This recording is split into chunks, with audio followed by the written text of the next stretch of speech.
Hello everyone. How are you doing? Hello.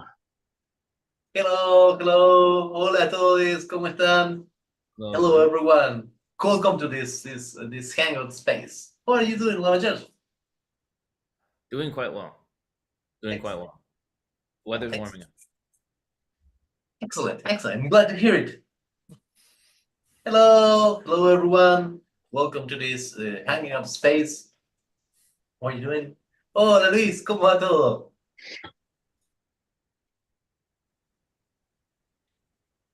Well, welcome to this edition of the Nirvana Overdrive. We're going to do this if you don't mind, in Spanish and English. So I'm going to back and forth translate me all the time. But don't, if you have any question, of course, please stop me. And remember, this is a place to hang out a little bit. So at any point, if you need questions, comments, whatever you want, I'm more than free to ask.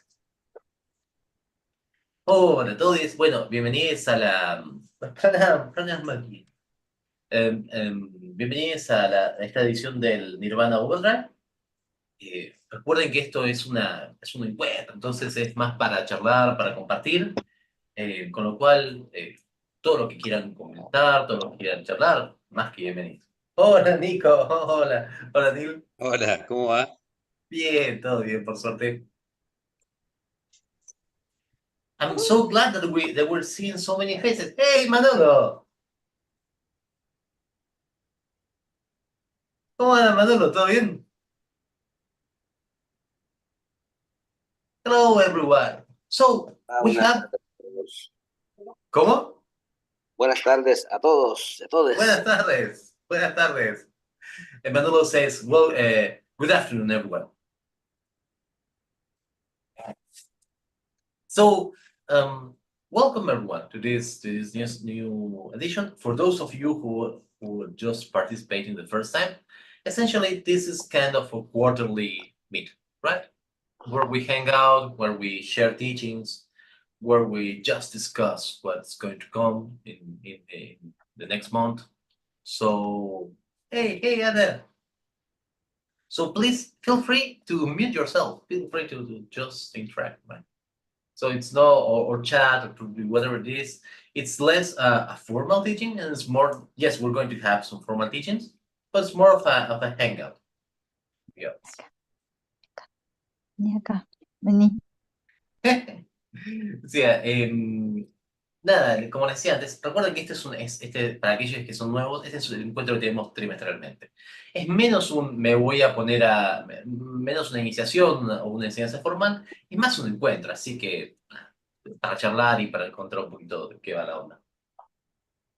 So before we start with the general activities and everything else, I want to let you know a little bit because we have a pretty complex year ahead of us. We have a year in which we're going to have a lot of activities, but I think it's going to be a nice year, right? It's going to be a year full of experiences and growth. Si les parece, antes de empezar, les quería contar algunas novedades, que vamos a tener un año que va a estar como así intenso, pero me parece que lleno de crecimiento, ¿no? Y lindas experiencias. So first, the main trips and teachings of this year. We're going to have at least two. We're working probably on a third. That's going to happen at some point in the year, but so far we can announce the dates of two major gatherings and teachings in person that you can come if you like, or we're going to stream them, which are the Mara Roast, which you already probably know, and that's going to be on the 30th of May to the 6th of June in Buenos Aires, and another teaching in Mexico from the 15th to the 18th of November. So these are locked. These are going to happen regardless. So if you like to start working on, if you need vacation days or you want to share the space and you want to get some tickets, please talk to us. We're going to talk next week. Sí, Luis, vamos para allí. Vamos para allí. Lo que decía es, vamos a tener dos enseñanzas que ya están listas, vamos a tener probablemente una más, pero dos ya están listas, que es el Mara Roast, que es del 30 de mayo al 6 de junio, y acá en Buenos Aires, y una enseñanza en México, del 15 de noviembre, del 15 al 19 de noviembre. Así que esos días, si pueden, vayan reservando si quieren pasar. In both of them, we're going to have a lot of activities.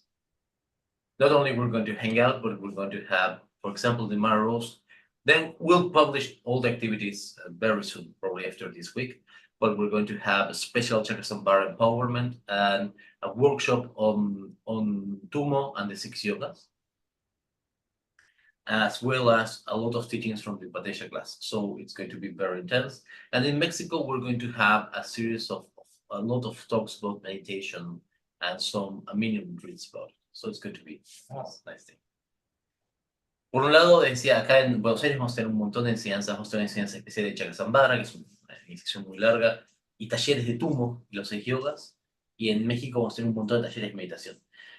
Probably, Luis va a ser principalmente en Veracruz, vamos a estar en Ciudad de México, vamos a estar un par de días en Ciudad de México, yo tengo que ir a ver gente en Casa Tibe, tengo que ir a ver gente en el colegio de México, así que yo por lo menos voy a estar un par de días en México. Podemos organizar también una actividad en México, en Ciudad de México. Tú estás ahí, ¿no, Luis?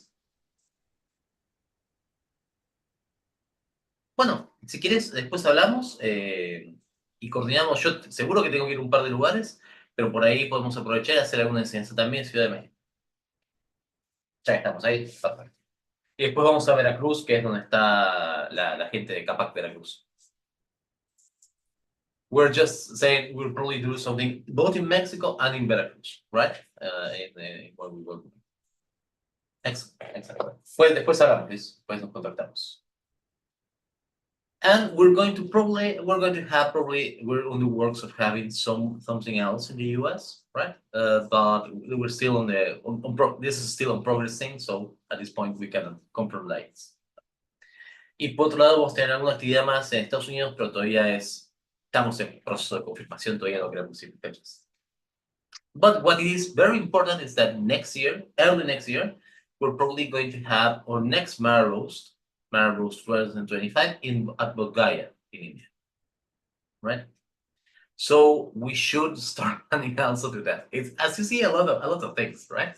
But on the other hand, remember, none of this is compulsory. None of this is an obligatory thing. But it's a nice thing to start doing this kind of activities all together, right? We came together in the pandemic, most of us. Lama Sherab and myself were working before that, but most of the group either was working with me but as a group we came together in the pandemic. So it's nice to start being able to see each other, I think. Y también en 2025 vamos a estar en Bodh Gaya, en la India, para hacer el Mara Roast. Por supuesto, todo esto es objetivo. Quien pueda, puede, quien no puede, no puede, no hay drama. Pero es lindo por encontrarse, ¿no? Por lo menos alguna vez en el año, siendo que empezamos en la pandemia como grupo. Así que nada, tenemos un montón de cosas. So we have this lot of activities. As a general thing, we're finishing in a couple of months the first P2 cohort, and we're starting P3. And also I need to explain a little bit because a lot of people here are in P2. I just want to let you know that we're going to finish P2 around April, May, just before the Mara Roast. And after Mara Roast, we're already going to pick up P3. What we're going to do with P3s is a rolling wave of P3s. So what we're going to do is we're going to offer non-draw and the full training in one of these different systems that we hold. And we're going to start rolling them down. First, we're going to start one, and that's going to probably take 2 or 3 years. Then, after we finish that, instead of repeating that, we're going to do another. And we're going to probably rely on our new lamas to help us keep rolling the other ones, right? The ones that were before. Yes, P2 is also in cohorts. We have currently 2. Because also P2 has a lot of, well, not a lot of empowerments, but it has a major empowerment, a Wangtian. So it is, and also it's a little bit more involved and takes longer, takes around 1.5 years. So it's going to be a little bit older. The next one of the P2s is going to be probably, I would say, when the P1, when one of the cohorts ends around May, we're going to start a new cohort of P2. So that's probably next. un examen all day. Entonces decía, vamos a empezar el P3 dentro de poco, para que ya está el P2. P2 va en cortes, va a terminar tipo en abril, mayo, y después va a empezar el P3. Y vamos a tener diferentes P3 basados en cada uno de los sistemas. So probably the first one that we're going to offer is going to be what's called the 13 Golden Dharmas. This is a major Sakya teaching, and essentially it's a collection of deities that end up with Vajrayogini, which is kind of one of the crown deities of the Sakya system. But what we thought about it was that it has both a major system, which is the Vajrayogini in it, and also 13, 12 other, actually 13, because you get a 1 plus deity before you start, that are kind of specialized for different areas. You get wealth deities, you get protectors, you get magnetizing deities, you got deities for every single area. So our idea is when you finish P3, you should have basically both completion stage and a general toolset, right? And at that point, you can choose to either become a Nagapka, if you like, to continue, which is kind of a tantric sorcerer, or if you like, there's some further training to become a Lama. Entonces, lo que vamos a empezar probablemente sea por los 13 armas dorados, que es una colección de deidades que termina con Vajrayogini, que es un sistema muy importante de la Sakya, y que esencialmente les da una deidad para todo, una deidad para cada cosa que ustedes quieran. So that's just the beginning of the year. We're going to have a lot more. The good thing is, I think that we're in a moment where we have this momentum and inertia, right? We're kind of pushing ahead, and there's more people joining in, and there's more interest. So in a way, it is a good moment for us, and we need to strike where the arrow is hot. So if at some point this year is too intense, also remember this is something that is self-paced. You let us know how intense you want things to be, right? Y por otro lado, recuerden que hay un montón de cosas. Si hay unas cuestiones demasiado, cada uno puede tomar el tiempo que quiera, ¿no? Simplemente estamos en un momento de crecimiento y queremos como aprovechar este crecimiento. Después las cosas se frenan y ya se quitan. En ese sentido, aprovechemos cuando estamos creciendo. So, any question, any comment about any of this? ¿Alguna consulta o comentario de esto?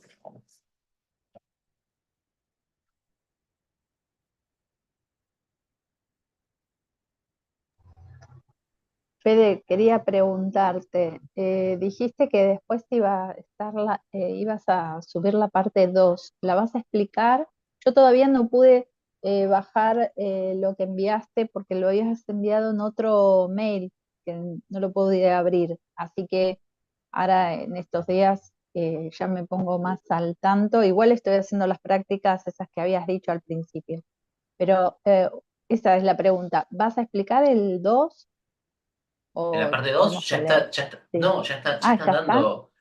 O sea, está? la próxima oportunidad va a ser para unirte, Neil, en mayo más o menos, mayo, junio. Bueno. Zona corte y dura un año y Tan medio. rápido. Claro, un año y Buenísimo, medio claro, más o porque menos de tiempo en el cual vos bien. tenés que practicar. Es como el 1, se manda por mail, todos, pero también tiene una serie de inscripciones. Bueno, buenísimo, gracias. Igual vamos a avisar con tiempo, Neil, no te preocupes. Sí, porque yo dije, todo junto, dije, no voy a tener tiempo de hacer las prácticas. No, está bien, está bien. So Neil was asking. She wants to know where we're going to give the P2. I was telling her like around May, because she just finished the P1, right? And wanted some time to get us a lot of practice. They was telling yes, we're going to let you know with time. Also, guys, remember it's not compulsory. You can stay one level, right, for as long as you need. Tara says, "Oh, thank you, Tara. Yes, I hope we are going to." It's going to take some time because the idea is not that we're going to do like the Psyche does, which is you go and they give you the empowerments and that's it. But we're going to try space out empowerments, and we're going to try to get you to basically practice one of the deities after the other, right? So the idea is probably you will have one empowerment every 2-3 months for a couple of years. but especially the last one, the last three ones, which are the three Gachomas, the three Vajrayoginis, these are probably some of the highest teachings that Sega has, along with Lama, right? So this will probably take some time to get it. We need to do a small couple of retreats, but it's very beautiful. It's a very beautiful system. Le decía a Tara que si esto vamos a dar las 13 Dharmas, va a ser a lo largo de 2 o 3 años, pero sí. Please ask about the mantras. Well, here's the thing. If you cannot complete them by the time to start, you're going to have to do them as long as you're doing non-drum. We're going to have a non-drum list, right? Getting most electric systems. So you can keep doing those and accumulating them for the non-drum. The thing is, you need them when you are going to get the major empowerments of P3. So you kind of have like 1 year and a half time, if we count it from today, to have them. But let's say that you don't get them, you don't finish them, then you have to wait until the next wave. We need to have at least, because it's a very strong yogic system. Though all the systems in P3 are going to be like very yogic, and they're going to be very disruptive. So you need to have one deity that destroy obstacles down before you take it for your own good, right? So it's manageable. Preguntaba de qué pasamos con el tema, si no llegamos con los mantras del P2. Bueno, tenemos un tipito más hasta que tengan las deidades claves, pero hay que tenerlos. No se puede eso porque son sistemas que son como muy experienciales. Entonces, si uno no tiene una deidad de sacar obstáculos, es un problema. Es un tema. So, with everything said, shall we start? Shall we start today's practice? Ericson, Lama Chile, which one of you want to go first? I can go first if that's cool. Yes, that's perfect. Entonces, Ericson va a empezar. Ericson, would you like to share your screen? Or should I will set it up here. Just give me a sec. No problem at all. Entonces, vamos a empezar primero con una pequeña... Meanwhile, what we can do is, if you like, let's take refuge all together very quickly. Well, Ericson set things up by saying, y ahora tomemos refugio, si les parece, todos juntos, diciendo Namo Buddhaya, Namo Dharmaya, Namo Sanghaya, Namo Buddhaya, Namo Dharmaya, Namo Sanghaya, Namo Buddhaya, Namo Dharmaya, Namo Sanghaya. Om Bodhicitta Upadayami.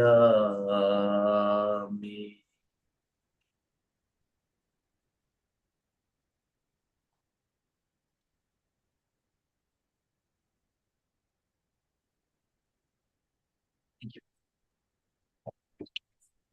Ericson, whenever you like. Great. Thank you, Lama Fede. Hello, everyone. It's good to be with you again this afternoon. Today I've chosen to talk about what I call Rebel Buddha, or taking emotions as the path. Bueno, Ericson dice, buenas tardes a todos, muchas gracias por estar aquí con nosotros. Hoy quiere hablar un poquito de lo que él llama el Buda rebelde, o tomar las emociones como parte del camino.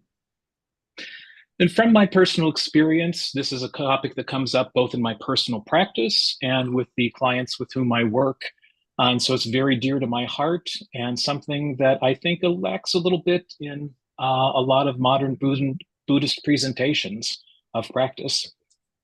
Esto es algo que le pasa a él, que lo ve muchísimo en su trabajo, en su carrera profesional, y que le parece que falta a veces un poquito en las presentaciones modernas de budismo. And for my talk today, I'm not going to focus so much on the academic or theoretical understanding of emotions, but rather on the practical aspects of working with them. So no deep dive into the skandhas, kleshas, 12 links of dependent origination, or such. Entonces, hoy no quiere preocuparse tanto de la parte académica, sino que quiere hablar un poquito, no se va a entrar tanto en los skandhas, en los kleshas, sino una forma práctica para trabajar en ellas.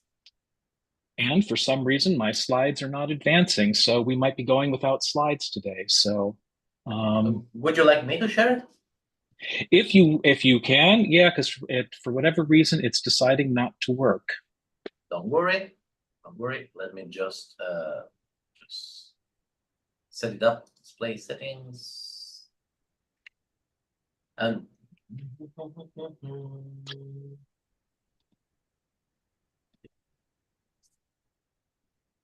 are you seeing my screen? I do. Let me see. Thank you. Yes, now we're where we need to be. Thank you for your patience, everyone. And so to set up the context of this, not everything I will discuss today is going to be purely dharmic, but certainly going to be pragmatic and how to actually work with the emotions. Para poner el contexto de todo, no todo lo que va a estar hablando va a ser dármico, pero sí va a servir de una forma pragmática para trabajar con las emociones. And additionally, I will only go into depth into the sutra teachings while highlighting the tantric approach. And last, if you're experiencing any mental health issues, please consult with your healthcare provider when engaging in any of these practices. Y si como disclaimer, él va a hablar principalmente a nivel sútrico, comentar algo a nivel tántrico, pero que si tienen algún problema grande con esto, por favor siempre recuerden de consultarlo con su médico o terapeuta. And if you want to advance the next slide. And to set the stage, let me take and share two quotes and an insight real quick. And this first quote, I think, really sums up where we're going to go today. Primero, él va a dar dos citas y esta primera cita esencialmente muestra lo que él quiere decir hoy, ¿no? This is what wakefulness is, simply looking at what it is we're doing. It means instead of being led by our conditioned, automatic, reactive way of being, we become deeply curious about what is arising in our body, our mind, and the world around us. Esto es lo que es estar despierto, ¿no? Simplemente ver lo que surge, ver lo que estamos haciendo. En vez de funcionar de forma reactiva, nos volvemos curiosos de lo que surge en nuestro cuerpo, en nuestra mente y en el mundo alrededor nuestro. And next slide, please. And here I think is a really important insight in working with emotions and doing it from the bodhisattva level, that this practice is actually about vulnerability, and that the practice of a bodhisattva is really the willingness to go to difficult places, knowing we might get burned or get really uncomfortable. Y esto, una cosa que quiere decir es que muchas veces la gente no se olvida que el trabajo del bodhisattva es ser vulnerable en lugares en los cuales no nos sentimos cómodos o podemos ser dolidos, ¿no? And next slide.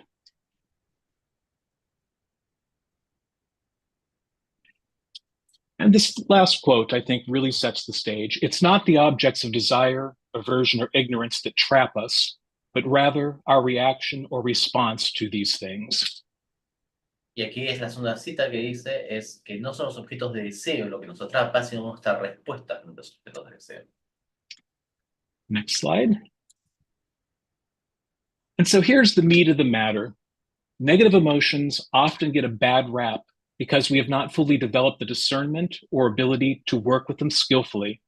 And simply stated, the disturbing emotions are a distortion of the five wisdoms. El problema es que muchas veces las emociones negativas están mal vistas, pero en realidad no son otras cosas que distorsiones de las 5 sabidurías. And emotions in and of themselves are neither good nor bad. And the good news, it just takes some awareness and practice to work with them effectively. Las emociones no son ni buenas ni malas, simplemente son, y si uno tiene suficiente conciencia puede trabajar con ellas. Next slide. So what I'm going to present today are 3 methods for working with the emotions. First is response ability, our ability to respond. Second is signposting.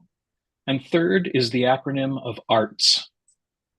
sea, él va a mostrar 3 métodos para trabajar con emociones negativas. Responsabilidad o respuestabilidad, la capacidad de responder a las emociones. Same posting es como poner carteles. Y un acrónimo que le llama ARMS. Next slide, thank you. So the first one, with responsibility, we bear witness through our attention, learning that we have agency. Entonces, la primera es que nosotros nos damos cuenta que con nuestra atención, al ponernos enfocados en nuestra atención, nos damos cuenta que tenemos agencia. Emotions are not disturbing in themselves, but rather we disturb emotions by interfering with their natural course of arising and dissipating. And this insight from Ponlop Rinpoche has stuck with me. Entonces, las emociones no son responsables en sí mismas, sino que nuestra respuesta es lo que les da poder. Y este insight de Ponlop Rinpoche siempre le pareció importante. The first task is to come to awareness in the midst of our emotional arisings. With awareness, we can tease out the distinction. I have the capacity to either react or consciously respond. Lo primero es darse cuenta, es volverse consciente de que uno está en una situación compleja emocionalmente y entender que en ese lugar uno puede o reaccionar o tener una respuesta más consciente. Here we have agency and the ability to respond, knowing that our actions bear fruit. We get to choose the course. Entendiendo que nosotros tenemos la posibilidad de reaccionar y de responder, nosotros podemos saber que nuestras acciones tienen fruto, con lo cual podemos elegir el fruto de lo que va a surgir. Next slide, please. Thank you. So here's what we want to do. Ideally, we neither want to avoid nor release our emotional energy. We want to focus on the emotional energy rather than the trigger, and come to know its nature and channel its energy with compassion. Entonces, esta es la forma de trabajarlas. Idealmente no tenemos que ni evitarlas ni reprimirlas, pero tampoco dejar expresarlas, ¿no? Para que se vaya la energía. Lo que tenemos que hacer es enfocarnos más en la energía emocional más que en el objeto que desencadena la emoción. Y tenemos que conocer su naturaleza y reenfocarla con compasión. It's usually due to the uncomfortable nature of our negative emotions that we usually want to be done with them quickly. So we try to bury them, which is a form of self-neglect, or we unleash them upon someone or something, which is a form of abuse. And ultimately, our emotions are our own responsibility. Como nos parece poco confortable las emociones, tendemos a o reprimirlas, en cuyo caso se vuelve una forma de dañarnos a nosotros mismos, o se las tiramos por la cabeza a alguien, en cuyo caso nos volvemos abusivos. Lo que tenemos que intentar es encontrar una forma de transformarlas.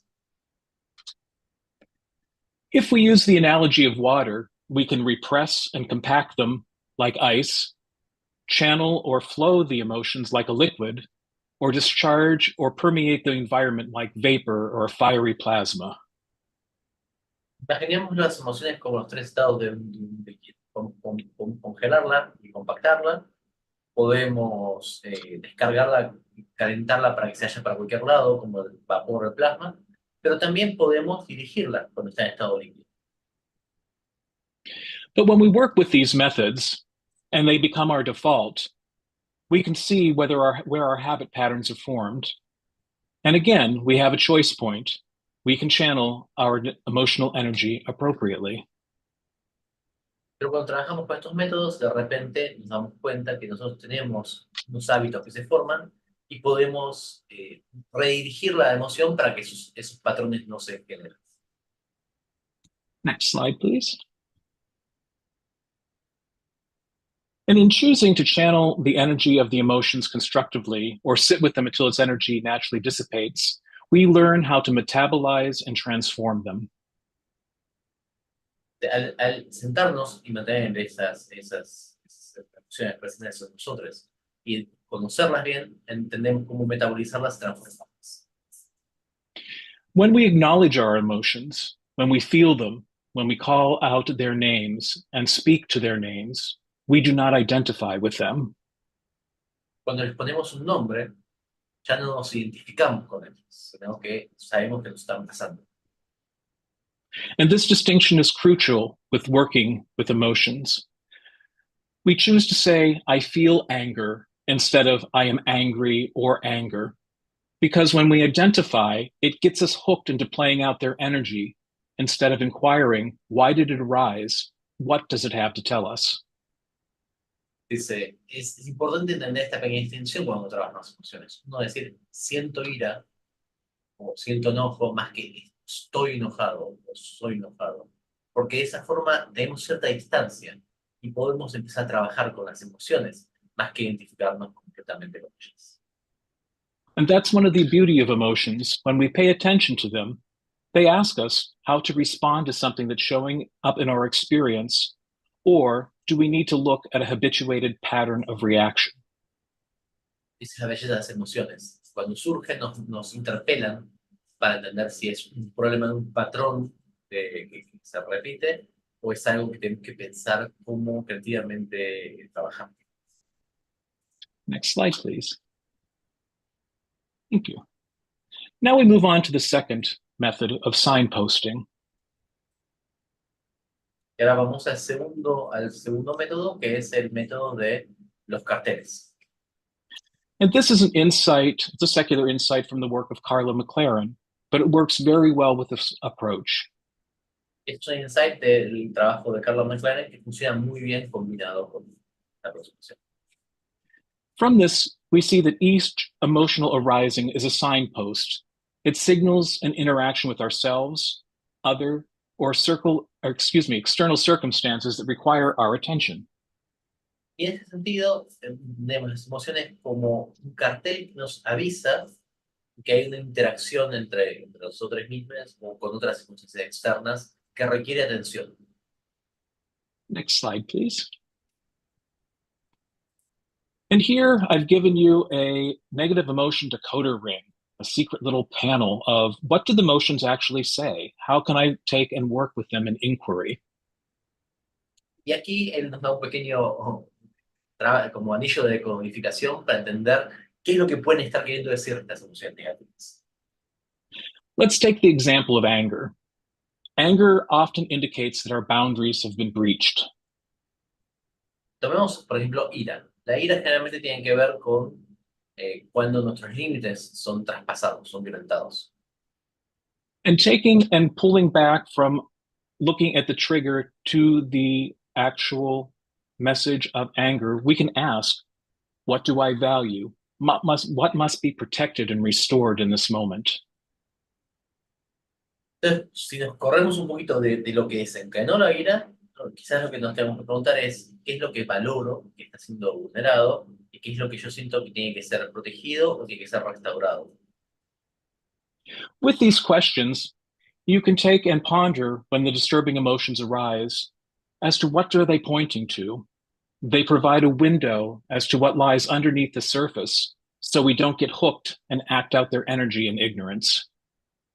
Con estas preguntas quizás ustedes pueden tener una pequeña idea de qué es lo que a qué nos está apuntando, ¿no? A qué nos está diciendo para entender qué es lo que lo desencadena, por qué sentimos eso y qué acciones tenemos que tomar. Because what we want to avoid is if we choose not to work and transform our emotional energies so that they can be channeled through us, we get constipated and samsara continues to spin away. Dice, si nosotros no transformamos, si nosotros simplemente evitamos trabajar con estas energías, nos vamos a constipar, ¿no? Y samsara nos va a seguir haciendo girar. And we can go on to the next slide. Now we come to the framework of arts.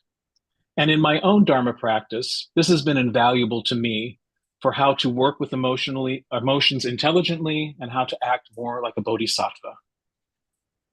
Entonces vamos al marco de arts, que esto para su propia práctica ha sido importantísimo para trabajar y practicar ser un bodhisattva. And this is uniquely Dharmic in that it was developed by a Dharmically oriented psychologist, Andrew Holasek, and is based on the levels of vows, and the magic comes to us from meeting us where we are in the moment. Esto lo desarrolló Andrew Holosek, que es un psicólogo budista, y tiene que ver con los niveles de los votos, ¿no? Y en qué momento pueden aplicar la magia de la transformación. Next slide, please. And if you were with me for the last Nirvana Overdrive, you're going to recognize the fire metaphor here, but it works well with the arts framework as well. Si ustedes ya estuvieron escuchándolo en el último Nirvana Overdrive, van a encontrar de vuelta el uso de la metáfora del fuego, pero también funciona con el acrónimo ARTS. And first, at the level of the Shravaka or the Arhat, foundational Buddhism, we look at abandoning. It's what shall I avoid?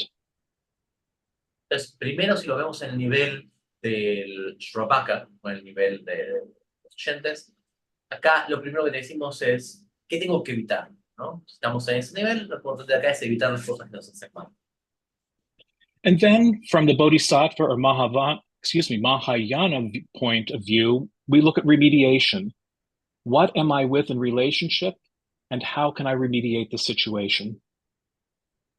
Pero una vez que estamos un poquito más estables, estamos en el Mahayana, podemos pensarlo como un ¿qué remediar? ¿Con qué tengo una relación en este momento que me genera esto?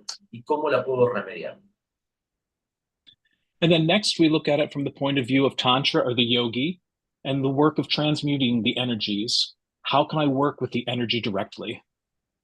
Luego podemos verlo desde el punto de vista de un yogi, ¿no? Y ya pensamos en transmutar. ¿Cómo puedo trabajar con la energía directamente? And then lastly, from the point of view of a Vidyadhara or the Dzogchen or Mahamudra paths, we look at self-liberation. What is dissipating in its own ground? Luego, desde el punto de vista de un Vidyadhara, a nivel de Dzogchen o Mahamudra, podemos ver el autoliberación, qué es lo que se disipa en su propia base. Next slide, please.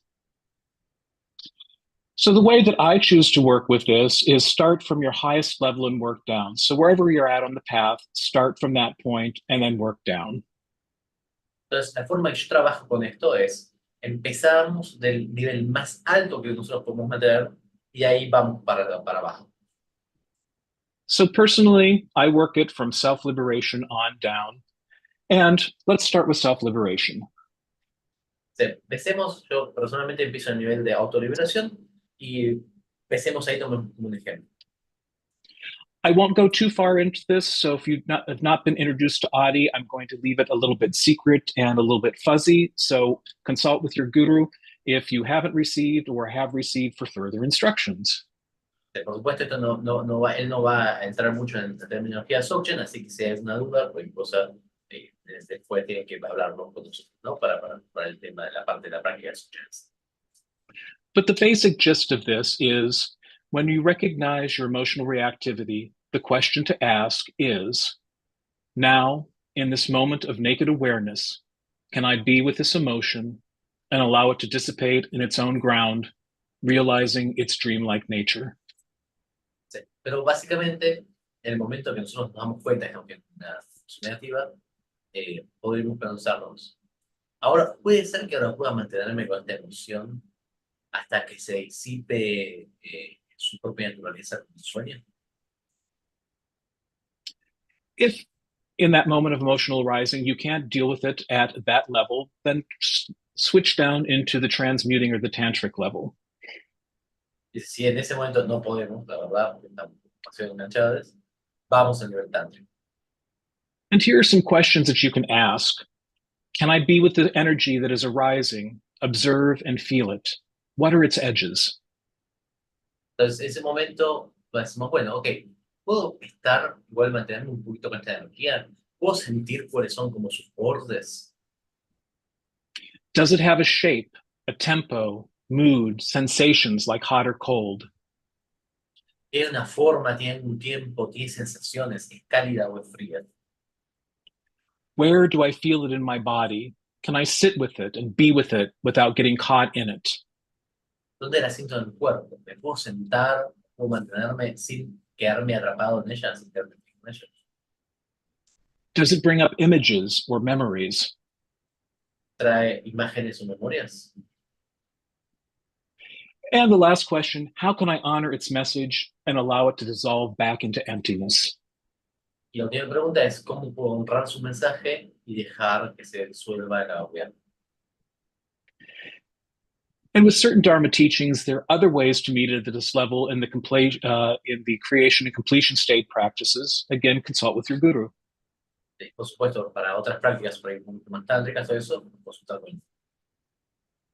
And with practice, just bringing this level of awareness to your emotional life creates a greater capacity for resilience, a space to hold the energy, and the wisdom to how to channel the energy.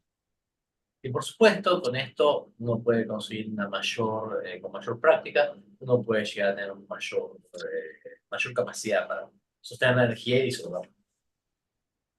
And also on the website, Lama Sherab has given a great long transmission of his 5 masks, which goes into the 5 wisdoms from his cycle called Naktuyantik.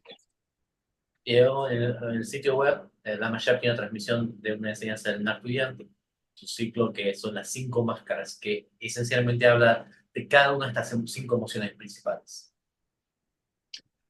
Then, if we find that we can't do it through transmuting the energies, then we go into remediation. Entonces, si nos damos cuenta que no podemos transmutar la energía, nos vamos a la remediación. Here we work with the 6 paramitas, the bodhisattva vows, or the lojongs. Acá trabajamos con las paramitas, con los votos de bodhisattva o los lojongs. The basic approach is to use a slogan to create a pause, a point of reflection, and then apply an antidote. El eslogan básico es esencialmente pensar, trabajar los puntos de reflexión y aplicar un antídoto. Here's a quick example. When I'm feeling hate, take a moment, pause. How do I generate love?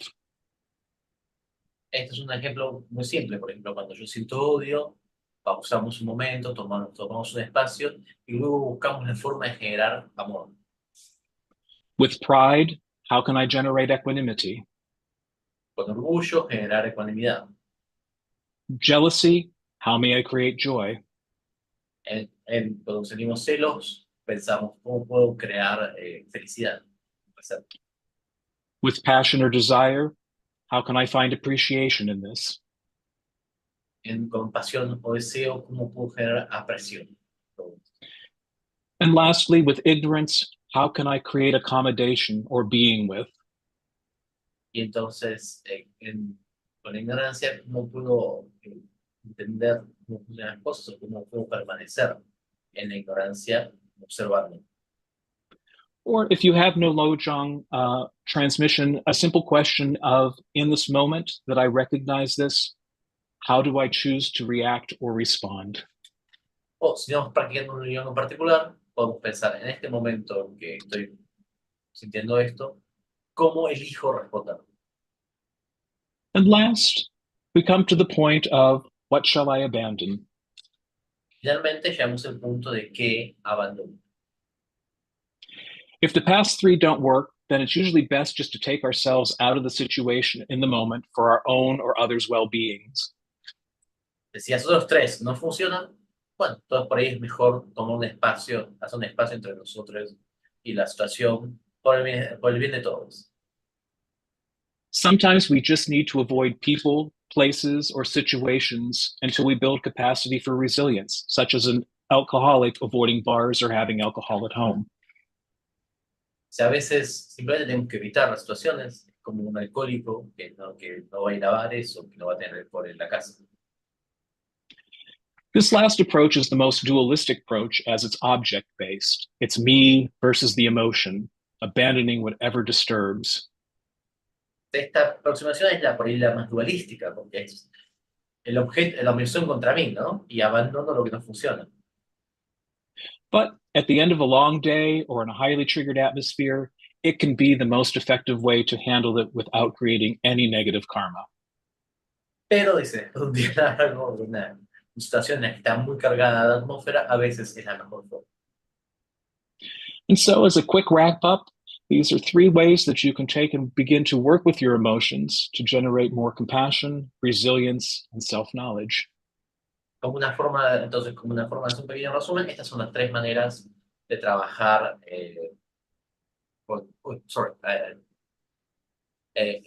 las tres formas de trabajar con las emociones. And you were right on cue, Lama Fede, if you want to go to the last slide. Sorry. So here's the creed of the rebel Buddha: respond rather than react. Entonces, es el credo del Buda rebelde, responder más que reaccionar. And with that, thank you very much. Eso, muchas gracias. Thank you so much. Thank you so much. This was wonderful. This rebel Buddha post and series of teaching is amazing. Thank you so much. You. Muchas gracias. So, anyone has any comment or any question for Ericson? One thing I'd like to ask, well, people type or they basically mute themselves, it's which one was the book of Andrew Holosek where he delineates the arts system? It's wonderful. It's a wonderful book. I believe it's The Power and the Pain. I've got it right here. Let me check. Sure. I'm going to get it right now. I love the way it's framed. Yeah, The Power and the Pain. Getting it right now. Le preguntaba cuál era el libro de Andrew Holosek que tiene esto y él me decía The Power and the Pain. Andrew, ya lo estoy consiguiendo. Yes, Lama Jilly. Brother Ericson, how would you recommend someone to behave or help, really, someone else who is angry often and yells quite frequently? What do you recommend to do there? Well, the first thing is we're not responsible for anyone else's emotional response. Secondly, if they're not, it's a tenuous position unless they want to have help in that situation to come to emotional intelligence. If yes, then meet them where they are without judgment and just try a simple little technique.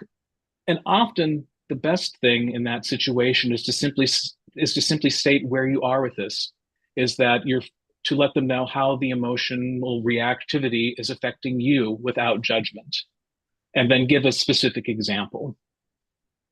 But if they're not willing, there's really nothing you can do except avoid the situation or create boundaries for what you will be willing to tolerate or deal with.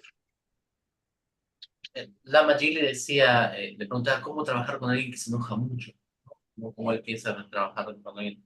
Y Ericson decía que en realidad lo principal es que la otra persona tiene que querer trabajar, ¿no? Este es el punto principal. Que si uno quiere hay formas, uno puede trabajar y transformar y ayudarlo a explorar las emociones, pero lo principal es que tenga ganas de trabajar. Y si no, hay que crear como límites, ¿no? Y intentar evitar las situaciones así que queden así. Yes, Luis has the hand raised up. Luis, ¿querés? Hi. Thank you for the teaching. It's very good.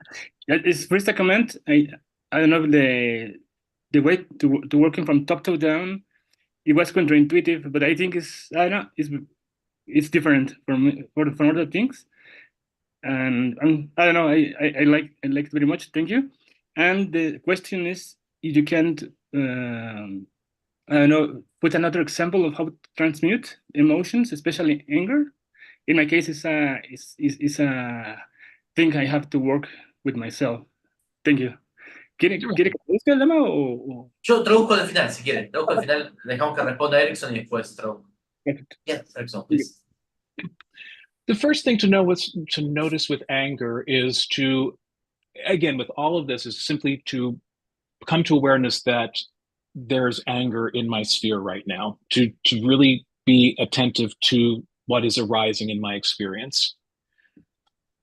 From that, just begin to pull the energy back, because we typically either with anger is really interesting, because if we look at the undistorted anger, it's the clarity, there's a sharp clarity and wisdom. So if you're angry, you're very clear about what you're angry about or to whom you are angry towards.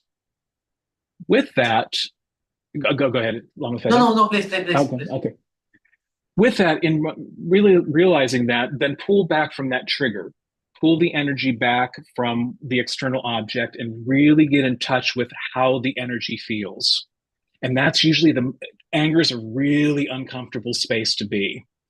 But if you notice with it, if you sit with it, you notice how clear and sharp it is. And you will also feel it in your body. Just focus on where it is in the body and just attend to that feeling of that energy in the body. And lean into it until it feels really uncomfortable. Most people don't want to hear that, but when you really lean into the uncomfort of that energy and just sit with it, knowing that it can't hurt you, you're just witnessing an experience that you feel. And the more capacity you create to do that, the faster the energy begins to just simply release itself into your field of consciousness. It unfolds itself, because really all of these energies want is just for us to be aware of them and get out of their way and let them flow through us without either burying it or projecting it somewhere else. Le preguntó Luis cómo hacer para trabajar con la ira, ¿no? Como un ejemplo más sobre la ira puntualmente. Le comentó que le parecía interesante este esquema de hacerlo de arriba hacia abajo. Y entonces decía, ¿cómo transformar la ira? Y lo que le decía a Ericson es que esencialmente lo principal es mantenerse, ¿no? con la emoción, sentir la emoción. O sea, la emoción es muy clara, es muy cristalina, es muy afilada, pero es muy poco confortable, ¿no? Es muy poco... no se siente mal con eso. Entonces, en el momento, es horrible lo que dice, como es la forma, pero hay que relajarse en ese sentirse mal. Hay que dejar que esto fluya. Y una vez que esto pasó, una vez que uno dejó que la situación fluya y que se genera así, gana más capacidad para que la energía solamente esté ahí. Porque la energía lo que quiere en general es ser reconocida. Entonces, si uno la puede sostener sin dejarla ir, pero tampoco sin reprimirla, va a ganar más capacidad de transformación. And I just had a good example of that. I just spilled my beverage all over the place into electronics, and I'm sitting here with my anger right now because I would like to punch something, but realizing that this simply is what it is. Dice, tengo un buen ejemplo porque acabo de tirarme líquido en todas mis cosas electrónicas y quiero golpearme, pero sé lo que es. Ya está. It happens, yes. It's like one time, as like a small story, there was this lady who came late to an empowerment and essentially started to bang on the door and make a fuss in the middle of empowerment. And I was the unse at the empowerment. I was sitting there, and she was saying to everyone, "Hey, wait! Just because I'm like half an hour late, this is." I was like there, and everyone was looking at me. I was like, "I must not kill her. I must not kill her. I must not kill her." This is a basic sitting with anger. It's pretty good. Yes, Scott, please. Oh, yeah, I was just going to comment that when I do this kind of work with other people, that feeling of you're basically pulling focus back so that you have a space around the anger or the fear or whatever, so that you are recognizing that you have an anger rather than that the anger is you. Yes, very important. And once you can do that, and once you can see that, then you can do the second movement, which is to feel the anger, where it is in your body, how it feels in your body, how to do that, and you can ride it and watch it dissolve. But there are some things that are just going to be so intense that you're captured in the moment. But like this whole work is about getting to the point where you can make that space, recognize the emotion that you have, rather than the emotion being your full field of view. Yeah. So excellent insights. And for a basic overview, Scott, I think you make a great point. There are ways that if people wanted to go further into this work, that we can take each one of these emotions and bring them up in your field of awareness and then begin to modulate them back and forth so you can begin to feel the contour of that space and how the energies work themselves out. So if there's interest in the future, maybe that'll be something we could do. Scott decía que en el trabajo que él tiene es importante poder tomar distancia, ¿no? De pasar de yo soy la emoción, yo soy enojado, yo vivo enojado, a yo siento enojo. Y el punto ese de acercarse, o por supuesto hay veces que es demasiado intenso y no queda capturado, pero ese es el trabajo que hace esa cierta toma de distancia. Y lo que decía Ericson ahí, está bueno a veces, ¿no? En el futuro podemos hablar un poco más de esto, para empezar a aprender a modular, ¿no? La cercanía, para que uno sienta como los contornos de la emoción, por así decirlo, y así aprender a manejarlas. Así que captura.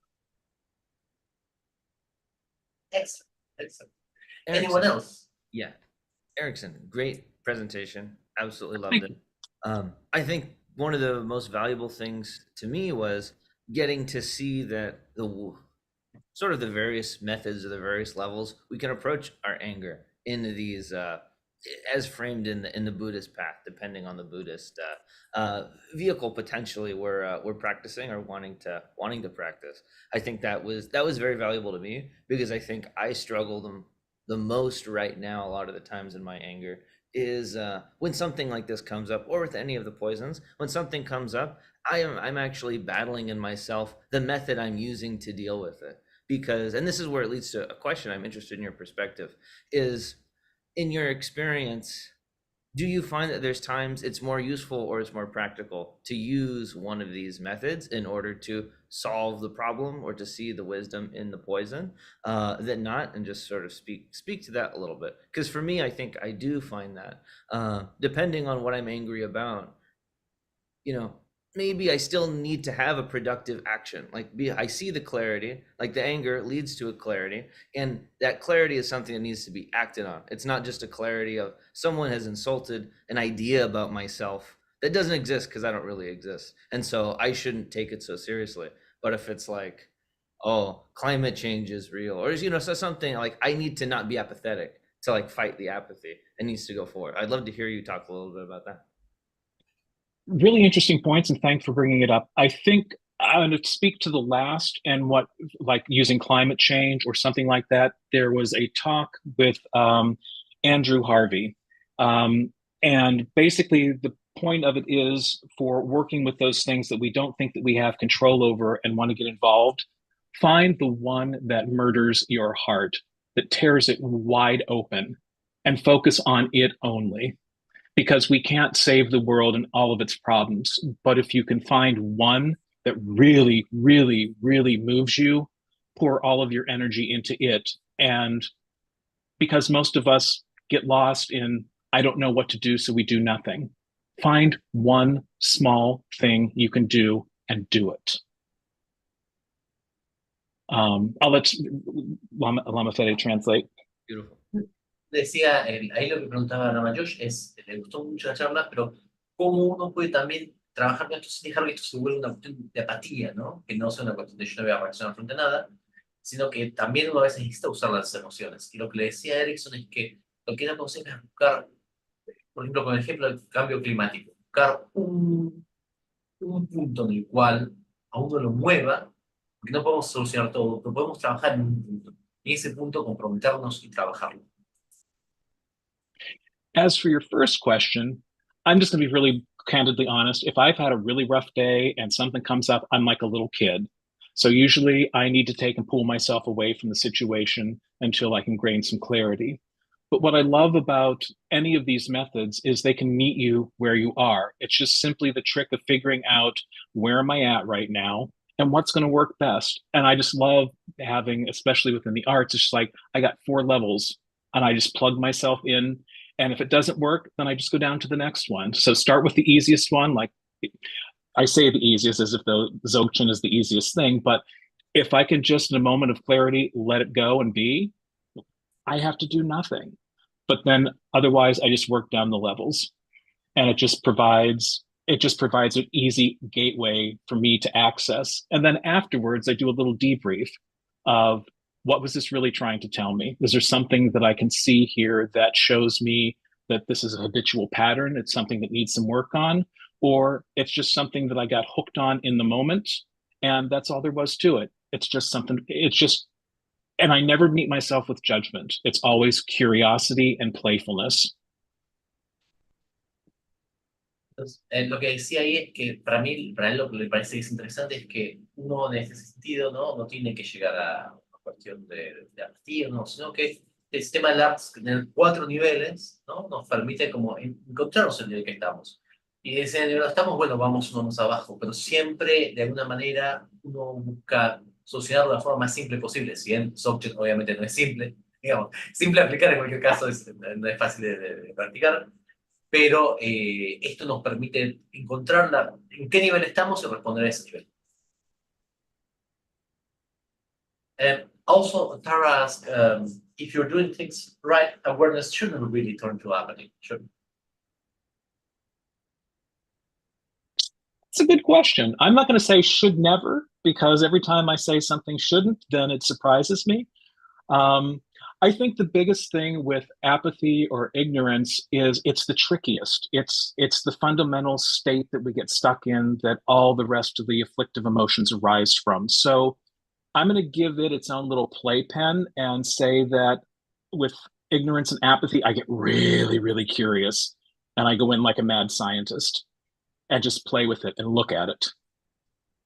Está la pregunta si haciendo bien las cosas no tendría que generar apatía y lo que dice Ericson es difícil porque a veces la apatía está muy difícil decir no debería, ¿no? Porque de la apatía y de la ignorancia surge todo el resto. Con lo cual, lo que él hace cuando siente apatía para él te genera mucha curiosidad, ¿no? Porque implica que hay algo que es como bien muy claro en la respuesta y que necesita investigar. Because I think at the end of it, here's the thing. If we can eradicate the root of ignorance and apathy, we're Buddhas, no more work. Yay. Porque si después podemos sacar la raíz de la ignorancia y la apatía, ya somos Budas y está. Lo hemos logrado. Excellent. Any other questions? No, thank you so much. Thank you so much, Ericson. We have to continue this series for the next Nirvana. It's a wonderful series. It's so cool. fun. Thank you so much. Muchas gracias. And if you can, then I have the PPT. Would you like to share it later, or should we post just the list of emotions? You can post the whole thing. Y ahora después si quieren compartimos todo esto. Thank you so much. So, Lama Jilly, would you like to lead us in the recitation of Prajñaparamita Sutra? Sure, Lama. Let's see. I will try to share the slides. Perfect. So Y ahora Lama Jilly nos va a guiar en la recitación del Prajñaparamita Sutra. First, I will offer prostration to the Guru, the master of the translation of the Prajñaparamita. Primero hacemos postraciones al Guru. So this is the short stotram. I translated a couple of lines to share with everybody, but I heavily relied on Lama Fede's translation to understand my own path through this. Esto en realidad ella va a compartir unas líneas de un elogio de Prajñaparamita, que es el Prajñaparamita Sutram, pero se basó mucho en la traducción que hice yo para entender cómo ella lo interpretaba. So I'll sing the couple of lines to give you a sense of the style. Entonces va primero a cantarlas para transmitir un poco el estilo. The first is like this. Iti Prajñaparamita Stotram. I translated that to say, we sing the perfection of wisdom. Part of that choice is it's a very active declaration. So it has the present aorist, perpetual, declarative, and affirmative cases. So it's really like a point in time that is continuous. So I really leaned heavy to that. En la primera línea, esencialmente, ella lo tradujo como yo canto nosotros cantamos el Prajñaparamita, lo puso con una perspectiva como una afirmación. But once I saw Lama Fede's translation, the chant of the Prajñaparamita, I immediately started envisioning all of the monks together in their perfect choir. So I was like, forget it, we must rely on the guru in this line.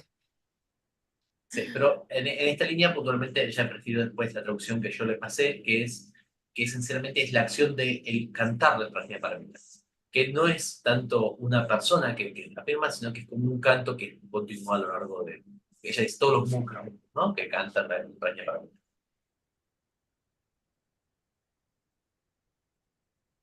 The next is an obeisance and a praise. It says, Om Namah Shri Prajñaparamitaye. The last suffix marker is the vocative case calling to. I saw that Lama Fede in that translation kept it perfectly. He didn't move it from its original language. So you can say that as it is, as our consciousness perceives, is perfect.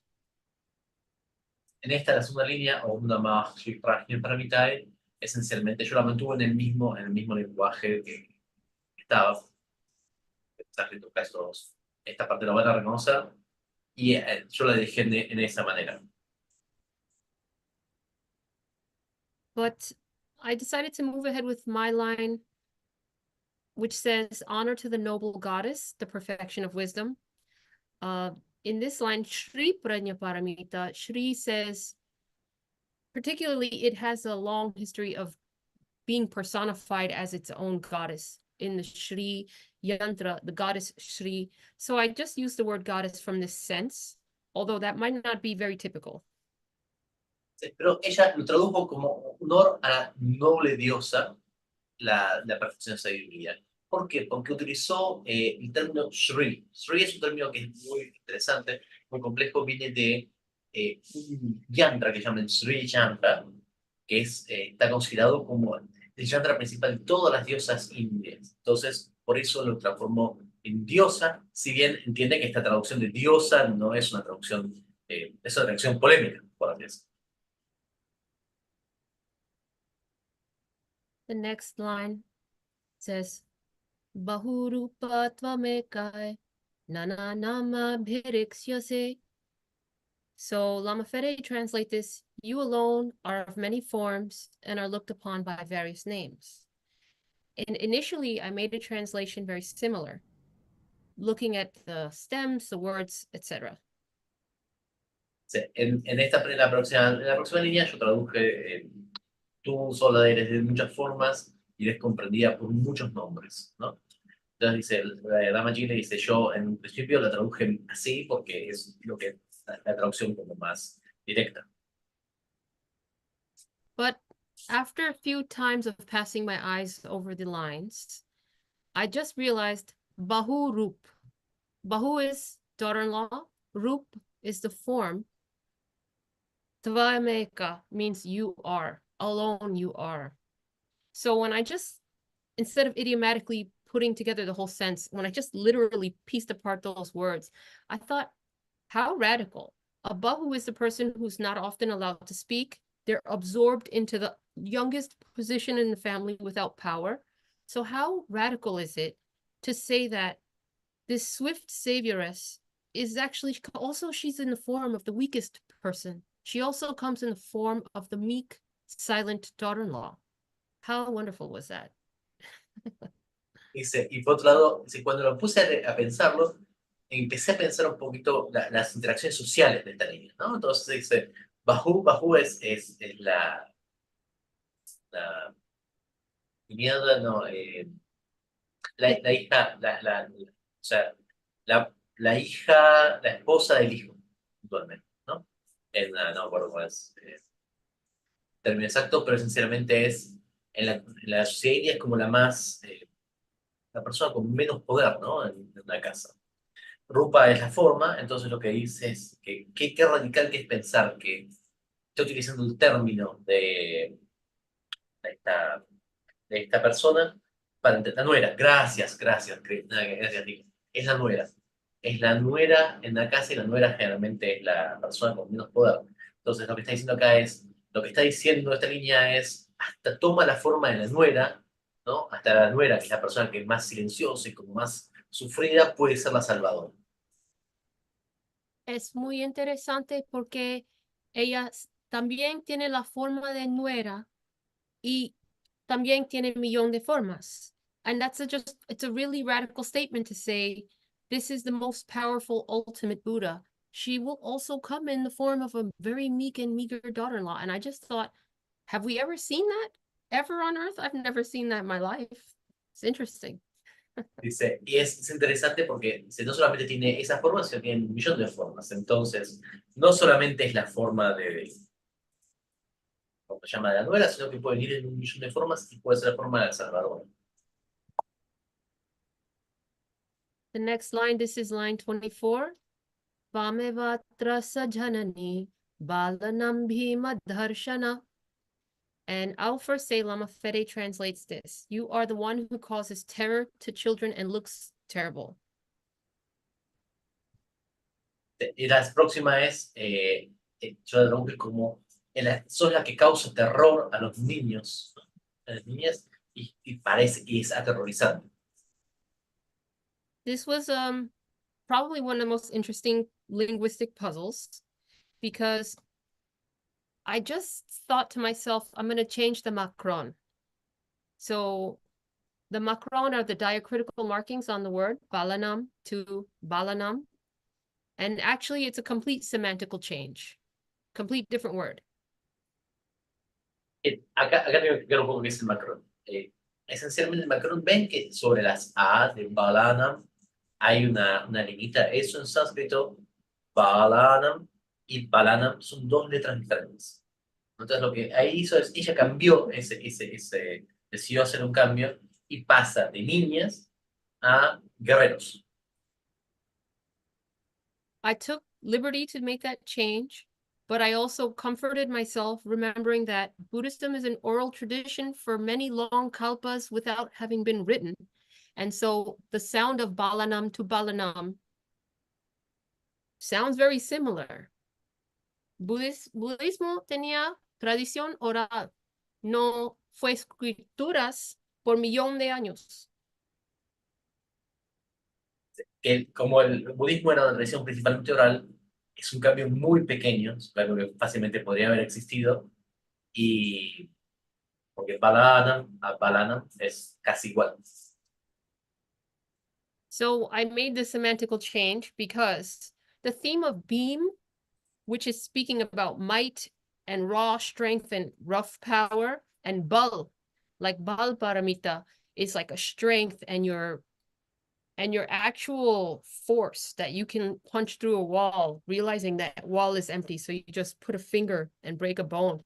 So bal and beam are these kind of warrior terminologies.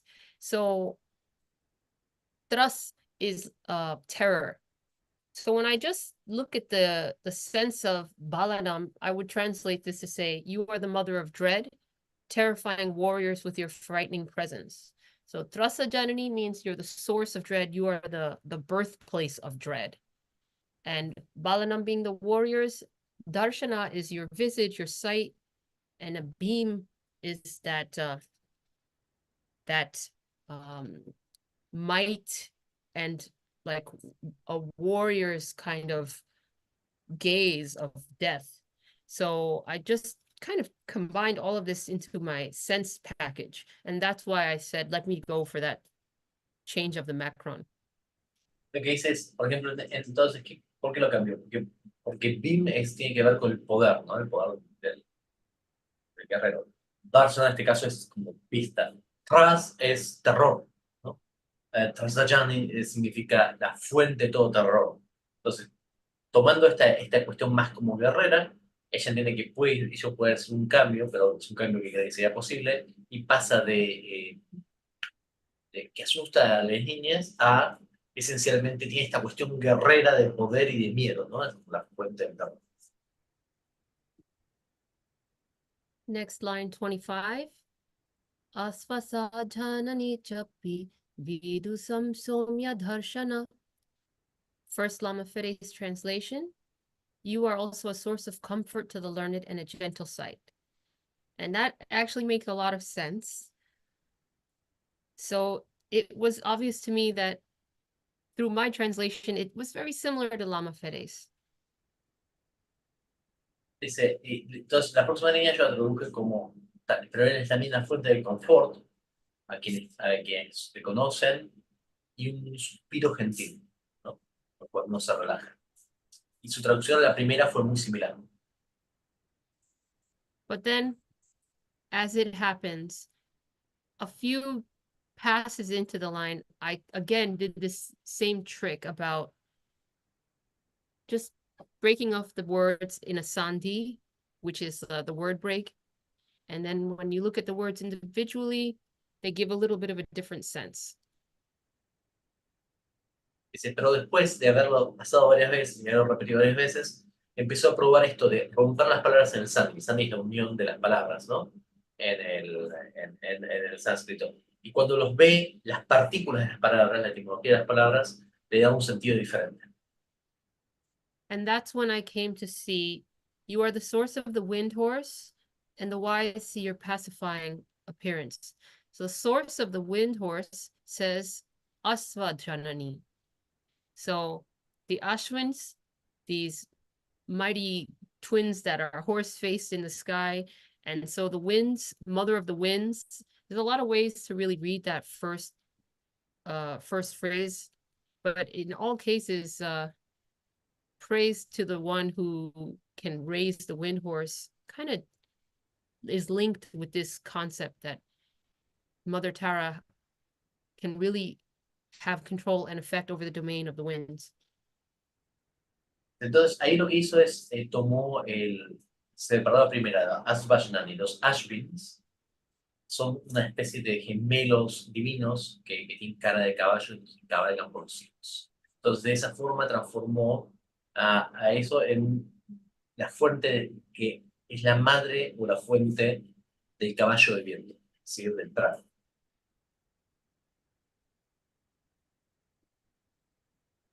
The next line, 46.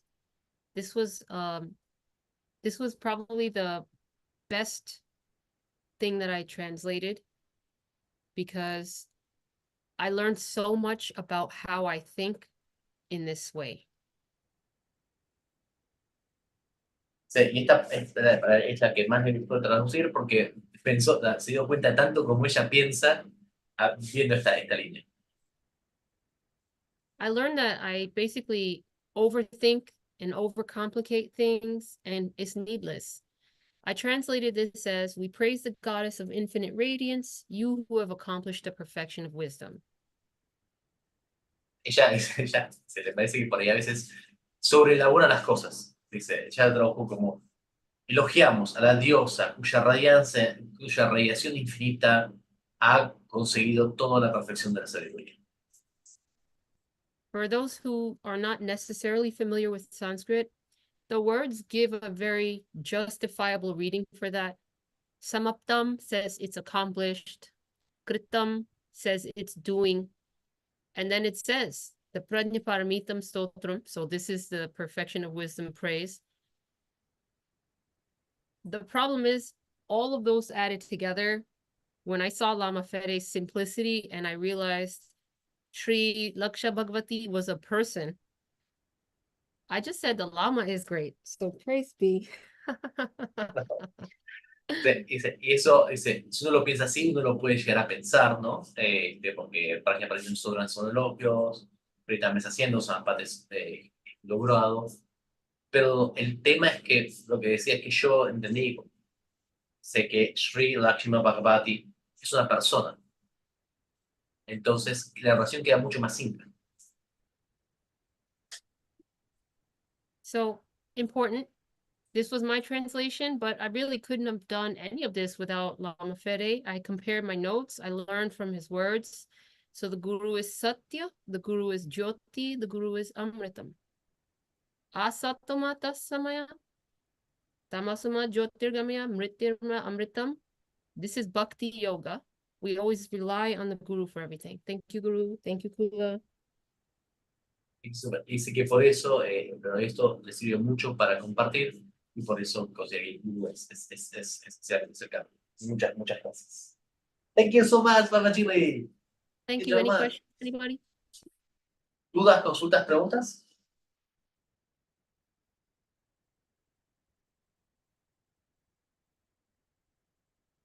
Well, I have actually a question, to be honest. As we went through this process back and forth, I think that those changes you made were great. How much do you think this was the beginning of this kind of readings between Mahayana and Longji? Can you state the last part? How much of Yes, of these changes, this change in interpretations, because you raise a very good point. This the point being the point that this is an oral tradition, right? And especially well sung, and especially when you take into account that they didn't song in Vedic Sanskrit, they sung in Prakrit, right?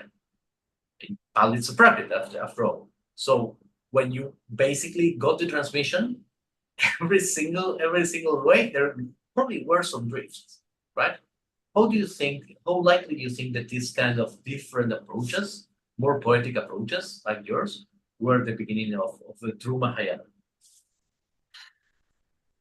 Lama, that's a very interesting and complex question. On the one hand, even in myself, if I were to make a divergence from, as you guys can only know, there's going to be dozens of translations of these praises. What I've seen in my research, not particularly this time, but various other times, is that maybe 99% of them are almost identical with very small divergence. And even though I've diverged a few times and justifiably picked apart the text, I still had to say the guru was right. My devotion won't allow me to move so many standard deviations outside of the guru's shadow, because I don't have the same insight. That's why you are my teacher and my guru. But if I do something that's right, then it's the guru's blessing that's allowed me to do that. But I don't think people had the sense to just pave their own way. No. How can they be within bhakti, devotion, and think they were going to do that? Interdependence means my guru's blessing is what is giving me this sight. The lineage is within me. The sangha is with me. So I think it's very hard to maybe pave your own path. That's very tricky, Lama. Thank you. Okay. Yo le preguntaba esencialmente cuánto ella piensa que esto puede haber surgido como una especie de Mahayana. Me decía que no, que si uno sigue el gurú, claramente el nivel de diferencia va a ser mínimo, ¿no? Por algo uno está haciendo, que si uno se fija en las diferentes traducciones que hubo, el 99%, digamos, de los casos caía como muy cercano. Caía muy cercano. Oh, and Lama Sherab is here. Hello, Lama Sherab. Hey, my friends. How's it going? Everything all right. Everything all right, Lama Sherab. New haircut. New haircut. Oh, no. sorry. That's just come over differently. But yes, it's the way the light is playing, because I don't have a light on in the room. I'm using natural light, and it's playing with the background, so I have this weird halo head. Your holiness is shining through, Lama Sherab. Thank you. So, yes, Ericson, please. I found it interesting, Lama Jilly, in your two things. In playing with the Ashwini, and when I think of the Ashwini, I think of the two horse brothers as physicians, but I'd never made a connection to wind horse energy. So I thought that you teasing that out was a really interesting distinction. Is there anything more you'd like to say about that? Teasing out lines and playing with them is one of my favorite games. The only risk that I run is getting it completely wrong. Thank God for the gurus being here with me. But if the Ashwinis are involved and we know that they're a nakshatra and as well as astrological phenomena, then I would like to, if anything, kind of research and cross-reference the nakshatra and Jyotisha relative to Mother Tara's effect as a Buddha beyond the Kundli. When I think about Kundli and the Vedic astrology chart, I think the Buddha is one who has an empty Kundli, right? Beyond karma and the cause of the graha, or has every constellation in every position at every minute. So the Ashwinis being involved just puts a data point for further research one day on what these implications were written. Because of course, even though we know what is time and space, the problem is we do celebrate particular holidays across the year and special feast days, and those are of great astrological significance. So just a thought. Thank you, brother. Thank you. And then the other thought that I had too is that what I found really interesting is kind of the transversive or transgressive nature of the, and I'm going to use this, please take it in the spirit, the divine feminine, about how it transgresses against our standards. And when you were talking about the lowly mother-in-law or daughter-in-law, I thought from the I can't use my tongue today, from the Christian tradition of the first Marian hymn of the Magnificat, where Mary is talking and is like, she says, he's shown the strength of his great arm, scattering the proud in their conceit, casting down the mighty from their thrones and lifting up the humble, filling the hungry with good things and the rich being sent away empty. And I just caught that kind of Sophia strain of like that female embodiment of wisdom upturns everything. And I just thought that was a really interesting cross-cultural comparison for whatever that's worth. I think anybody who looks or has come from a tradition of lacking a proud symbol for the divine feminine, or who never had experienced women being an equal player in any dimension, this would just radically overturn all things. Like, it's the only problem we run with this, and I'll tell everybody this freely, is the grasping to the body, grasping to sex, and grasping to gender. And that is something I think we all have to face as well as transcend. So even though I come from, 20,000 feminists who want equal rights, they don't want to have female infanticide, they don't want to be human trafficked. So that's a great background, but there's also boys who are feeling those ways. There's also boys who are being trafficked. The problem is humanity has these problems whereupon once we examine closely, we see that it's happening to all sexes, all genders, expressions. And so to have preference for one and to abandon the other is not the pathway for bodhisattvas. So even I cannot really keep close to me this concept like the body. The masters, the Mahasiddhas, they leave the body, go into someone else's body, come back, change genders, don't feel like dying, they'll probably just poa their way into another body, finish their translations, die after that. The body is so empty that the masters show there wasn't anything to the body. They might die, hang out in dreamlands forever, reborn again. It's just, they just play with the concept of the body, showing us that the body's a concept, just a concept that arises. So I love the ideas that proudly present all beings' nature, that we can take power, bal, and change this world and show compassion and bring things to the needy and transform the place. That should be everybody's gift. But I shy away when I hear the sex is too fixed, because the Buddha Avalokiteshvara manifested as a female, manifested as a male. There was no limits for the sexed body because the body was empty.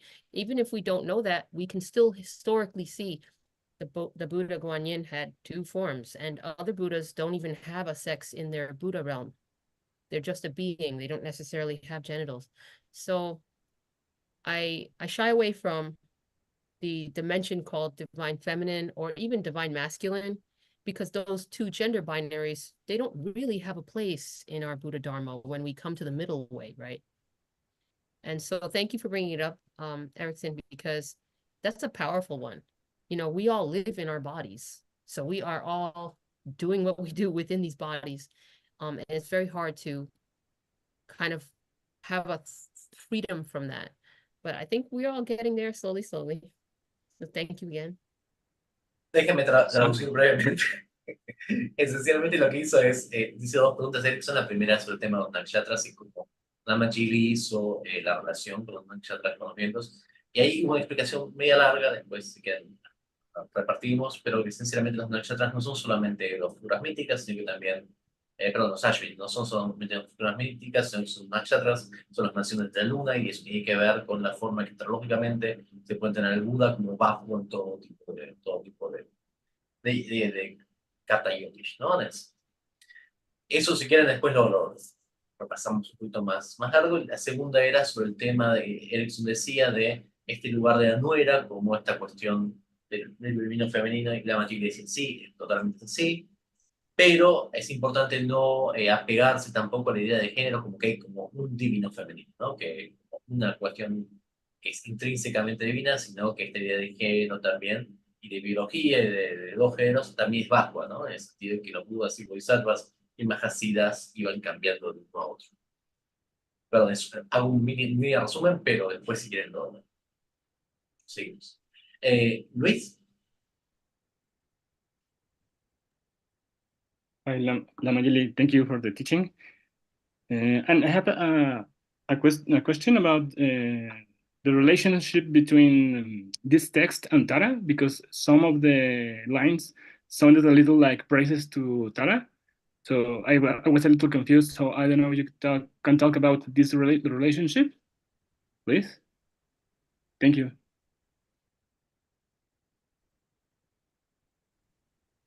I think the language is the same because it's the language of devotion, and the masters who have compiled this were effortlessly always in Rigpa and using conventional language of the relative. They wrote the things that would have been like a song to them sung by the Dakinis. It's not from this same place. Dice, le pregunta a Luis porque le hace pensar en los Setara, y lo que le dice, ¿por qué son tan similares? La mayoría le dice, porque también el lenguaje es el lenguaje de la devoción, ¿no? Ese lenguaje se utilizaba, y los maestros lo reciben en Rigpa, probable que también, ¿no? Reciben de las Daikinis de una manera similar de manejar. Thank you so much. Any other question? Any other comment? ¿Alguna otra consulta, duda?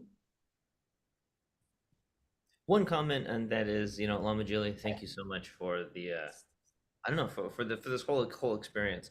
I think one I'd love for you to talk a little bit is how your experience of translation, feeds your practice, and how that reflects your practice and understanding of the teachings of Prajñaparamita and emptiness and sort of anything else that you're doing. I think that's one part. And then second is just really a comment on, I do love your comment on how when Lama Fede asked you about, deviations in the translation, and your take on the fact that, there aren't so many deviations from your analysis. And in a sense, personally, it's related to how can one deviate so much from what the guru teaches in this way, and that level of devotion.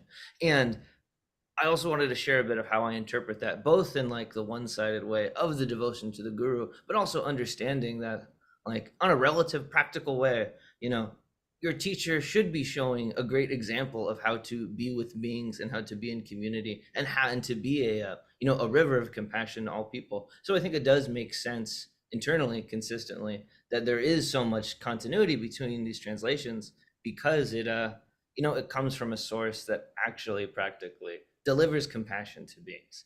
And rather than, sometimes if you, growing up in a very Christian way, thinking this thing hasn't changed in a long, long time. You kind of think, because someone's forcing it not to change a certain way. And there's this tension to change. But I think it is different in the Buddha Dharma in many ways when we have these, when we talk about the guru, when we talk about devotion, when we talk about communities in compassion that are benefiting other beings.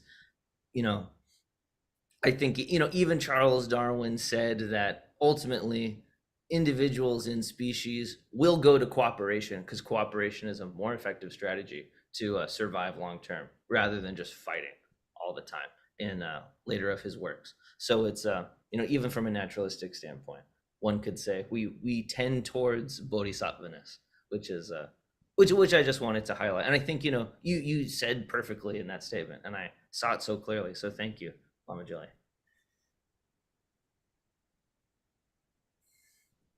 Well, first I can tell everybody that a little bit of what I do, I'm a PhD student, so a lot of my time is wasted on Instagram, social media. But when I do my practices or when I translate, I feel like I enter into a completely different space. And first, I have to cleanse my eyes because I'm looking at the guru the Prajñaparamita is not separate from the guru. And then we don't eat or drink, we focus with single point. So when I come to the translation, it's probably the better part of the practices that I can do because it's not even the same mind state space. And then I compile these vast glosses that are more like word maps because a word changes so much over time. So I just end up building these things. And then I will look at the mythology that I've heard of words like the Ashwin twins. They are the ones who gave Nakul and Sadev, the Pandu brothers. So I will look at the mythological links to words across various languages, sometimes Chinese too, and then bring it back to the translation. So it ends up being way weirder than it was supposed to be. So that's why I think it's a craziness. But the first thing is that the Prajñaparamitam is inseparate from the gurus. So when I come there, it's like close all the doors in the house, nobody, no phone. It's just single pointed focus. And it ends up being that I can feel the guru with me because the guru is one with the Prajñaparamita. Thank you. Ahí le preguntaba Lama Josh cómo su práctica de traductora se machea con la práctica, su práctica en sí. Y lo que decía Lama Jilly es que sinceramente, bueno, ella lo que hace es empieza con la devoción al gurú, y después busca salva las palabras, busca encontrar los diferentes estilos, busca después, por ejemplo, las asociaciones mitológicas, ¿no? De todo esto en chino, en otros idiomas, en sánscrito, en todos idiomas que pueda, y después vuelve al lugar de devoción, porque en realidad guru y Prajñaparamita son lo mismo. Entonces, eso le permite de alguna forma también transformarlo en un guru yoga la traducción, teniendo que el guru y la deidad es lo mismo. Esencialmente, hacer la traducción se transforma en un guru. Thank you so much, Lama Jilly. Muchas gracias. Any other question? ¿Alguna otra consulta? If not, let me tell you that we haven't spoken with Lama Jilly, but it's very much in line with Lama Jilly and with Ericson. Though I haven't told them what was my deck. I think the only person I have told, I think, is Lama Sherab, right? What was my deck? But essentially, my presentation is going to be pretty much in line with it. Digo, esto, si quieren, pasamos a la presentación. Y si bien la única persona que la compartí es Lama Sherab, van a ver que mi presentación tiene mucho que ver con esto, con lo que ellas venían haciendo. So, this started a couple of days back, right? This started like a long time ago, but the particular idea of this presentation started a couple of days back. So, like, I was I was working with social media, we were discussing things, and I saw a post about someone who, Shantang, why involve them?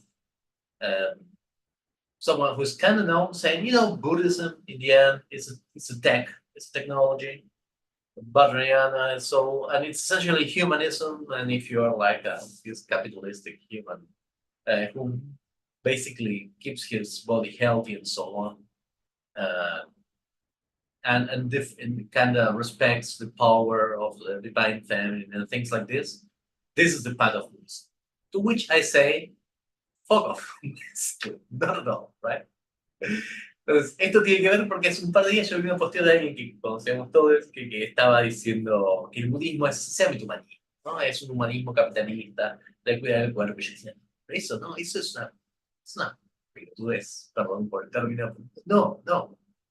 So in that sense, I want to offer you a kind of question, a kind of practice that we can try to do, which taking it from a feminist movement, I'll call Xenobuddhism. It's not my term, or rather this Xenobuddhism, yes, but the Xeno part, no. But let me explain a little bit of what it is.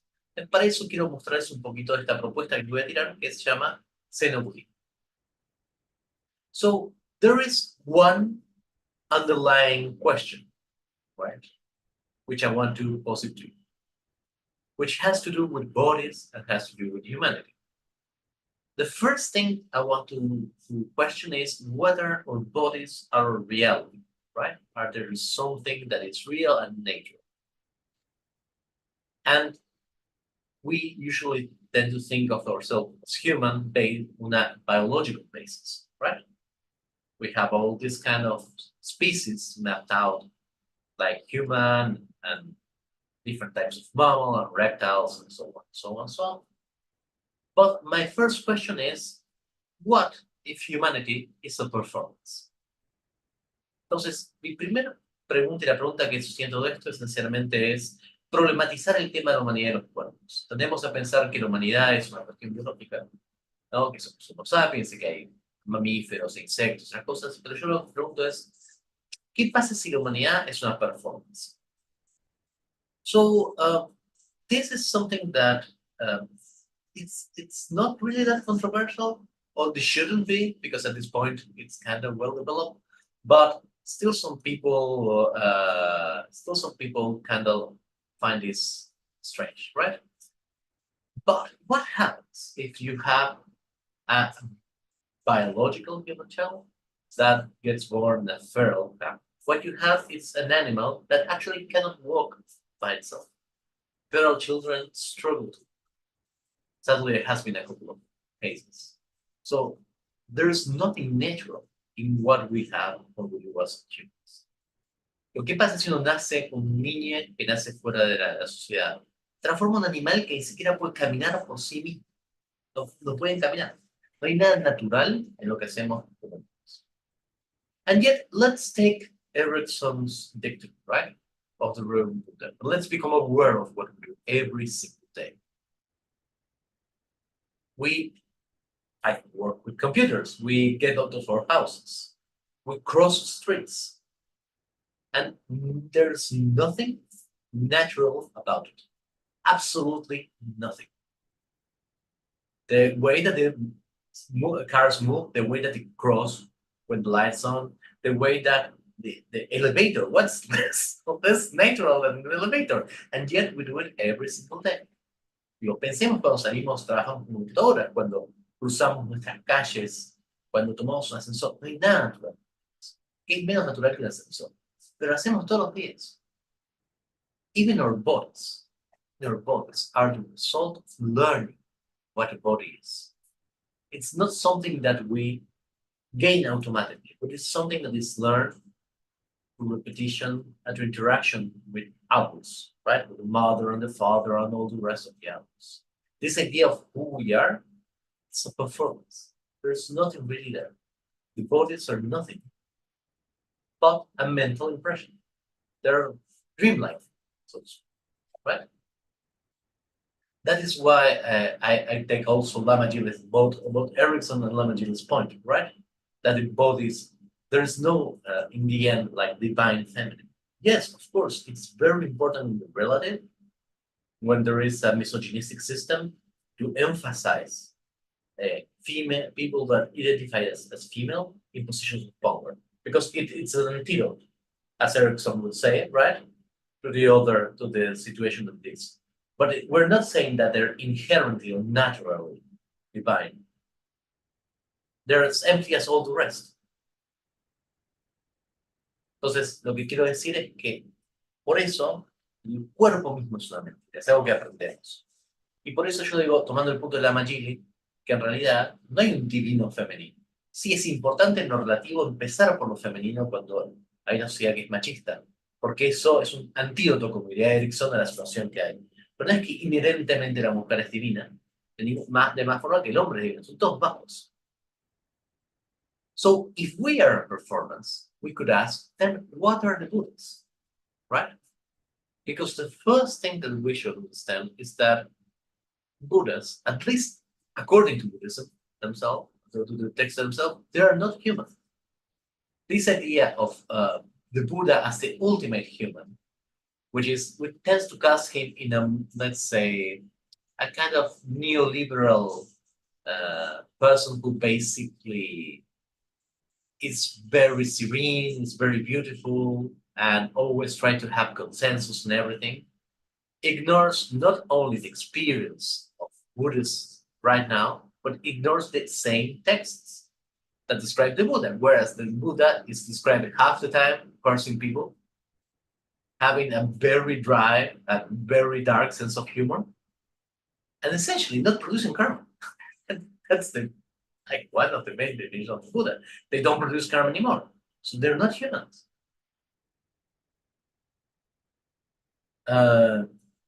Yes,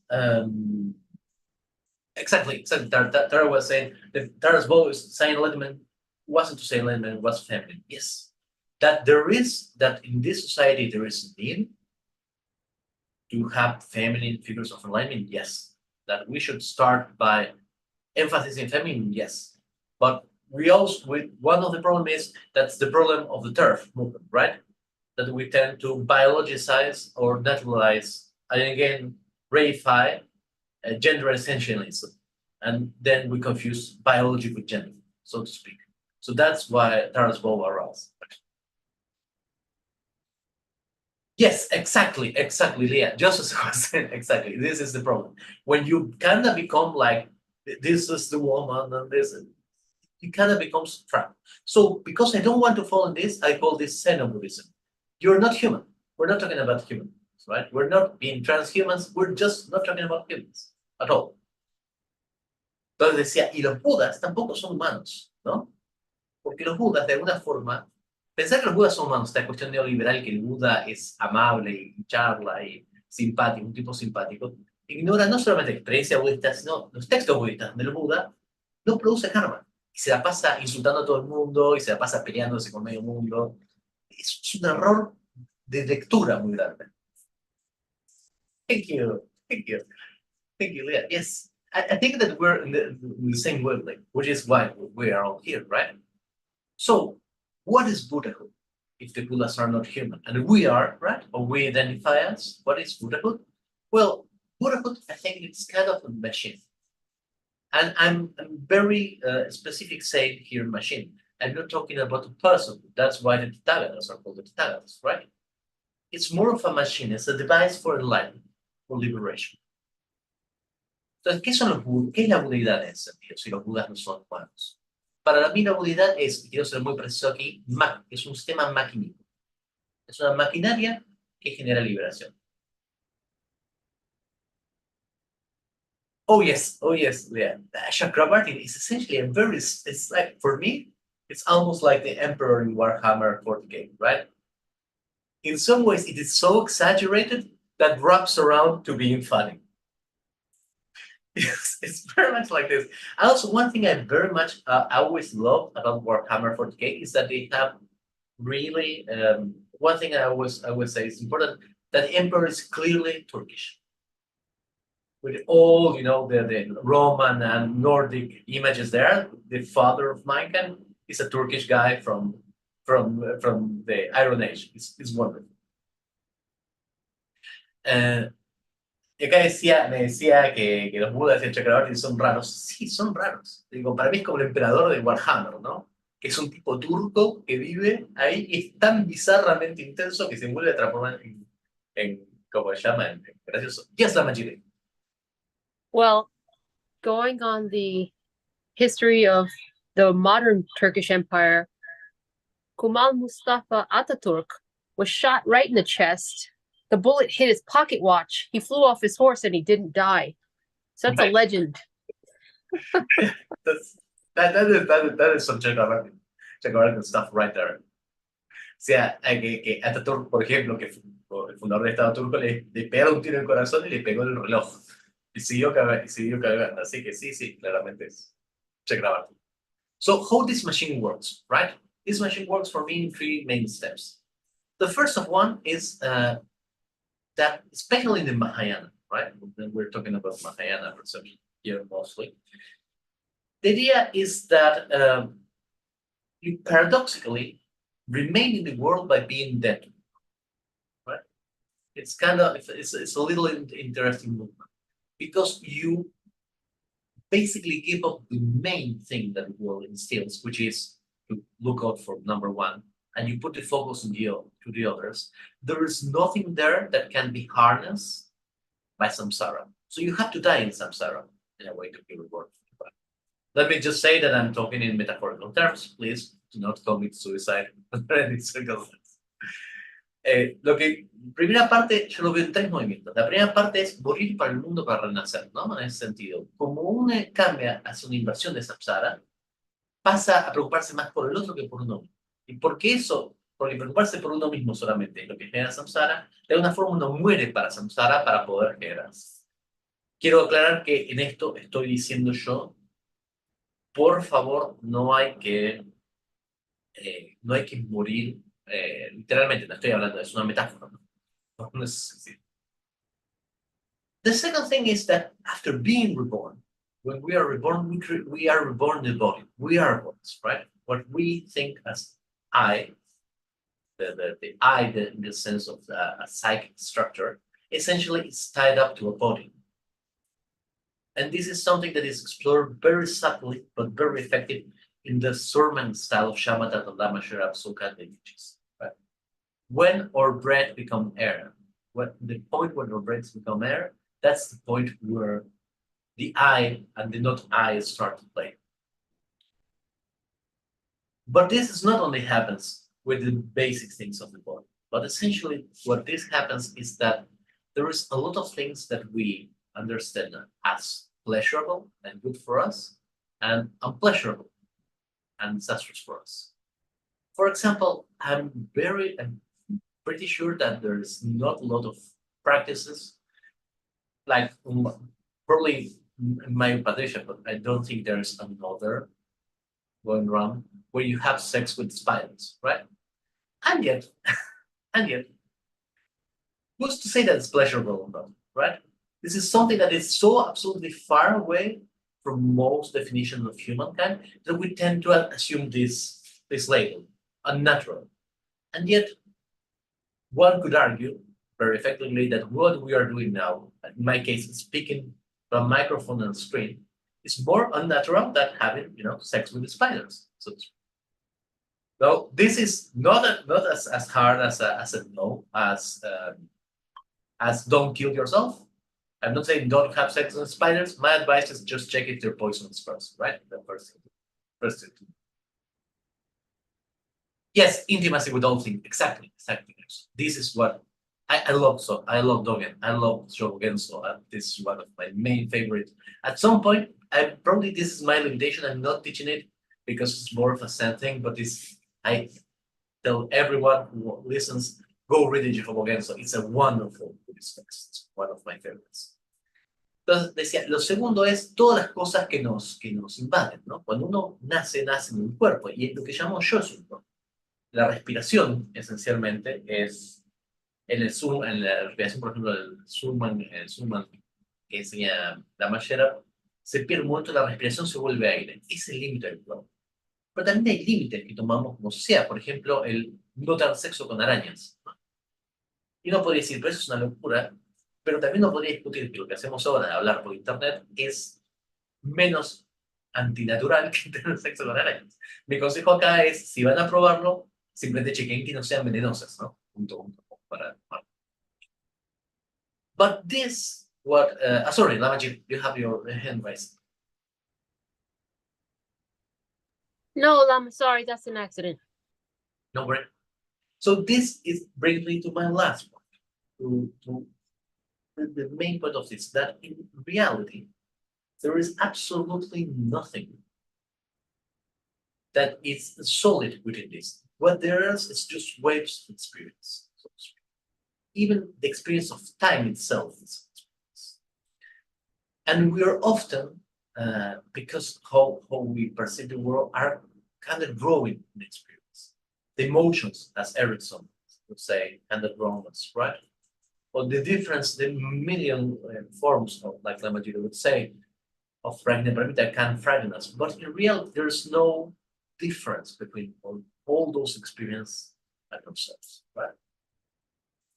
So the problem is that this fear of drowning is what keeps us from really experiencing everything as awareness, right? Everything as a play of role and yin, the play of the energies from breathing.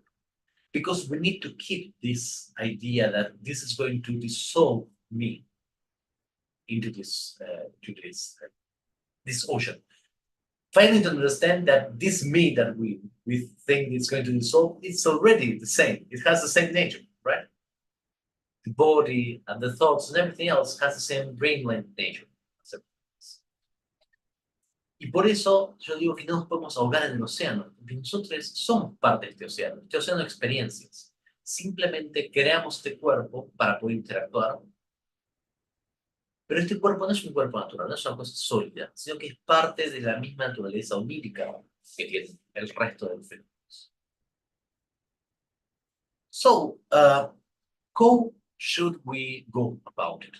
How should we try to experience this particular aspect? ¿Cómo deberíamos practicar esto? So I have a small operational procedure, which we're not going to do because it's going to be long, and we can, if you like, do a separate session, just focus on this. But it's something I very much I would advise you to do, and this is especially good at practice for dream yoga. This is the way I started to learn dream yoga for a long time. Y entonces, yo no vamos a hacer las prácticas ahora, pero porque quería hacer una parte, si quieren la podemos hacer, pero es muy bueno para practicar si tenemos dream yoga, el yoga de los sueños, ¿no? So the main thing is that in either dream yoga or your meditation practice, you dissolve and re-arise in a form that is not your own. Now, the first thing we learn to do is how to re-arise as a Buddha, right? As a particular Buddha itself. But we also could arise, for example, in other forms, right? We could have our crystal form that you already know, probably, and then re-arise into something different. If you don't know how to do this, don't worry. At this point, just imagine that you rise, for example, as a spider, or as a snake, or as a storm, for example, right? As a sentient storm.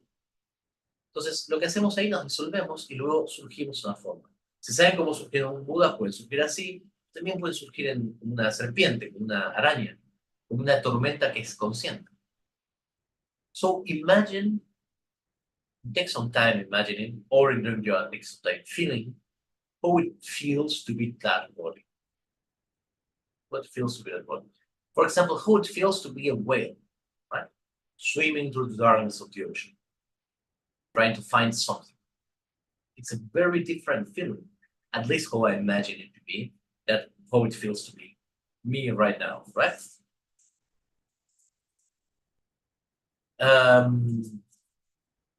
What do you mean, Lars, in the sense that we experience it in our own way, right? Right. We all experience it in different ways, right?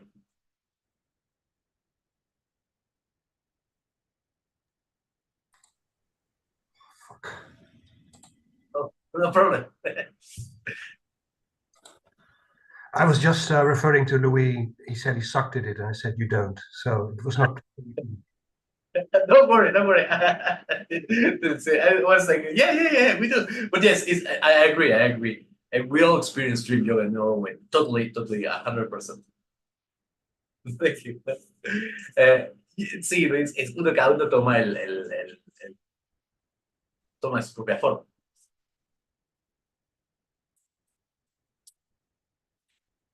So once we do this, once we have this kind of different awareness, we start trying to integrate it, right?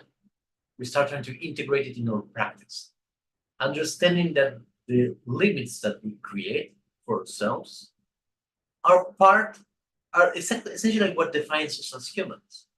They're not hard things. They're not things that they exist there and we're never going to be present. But we actually can.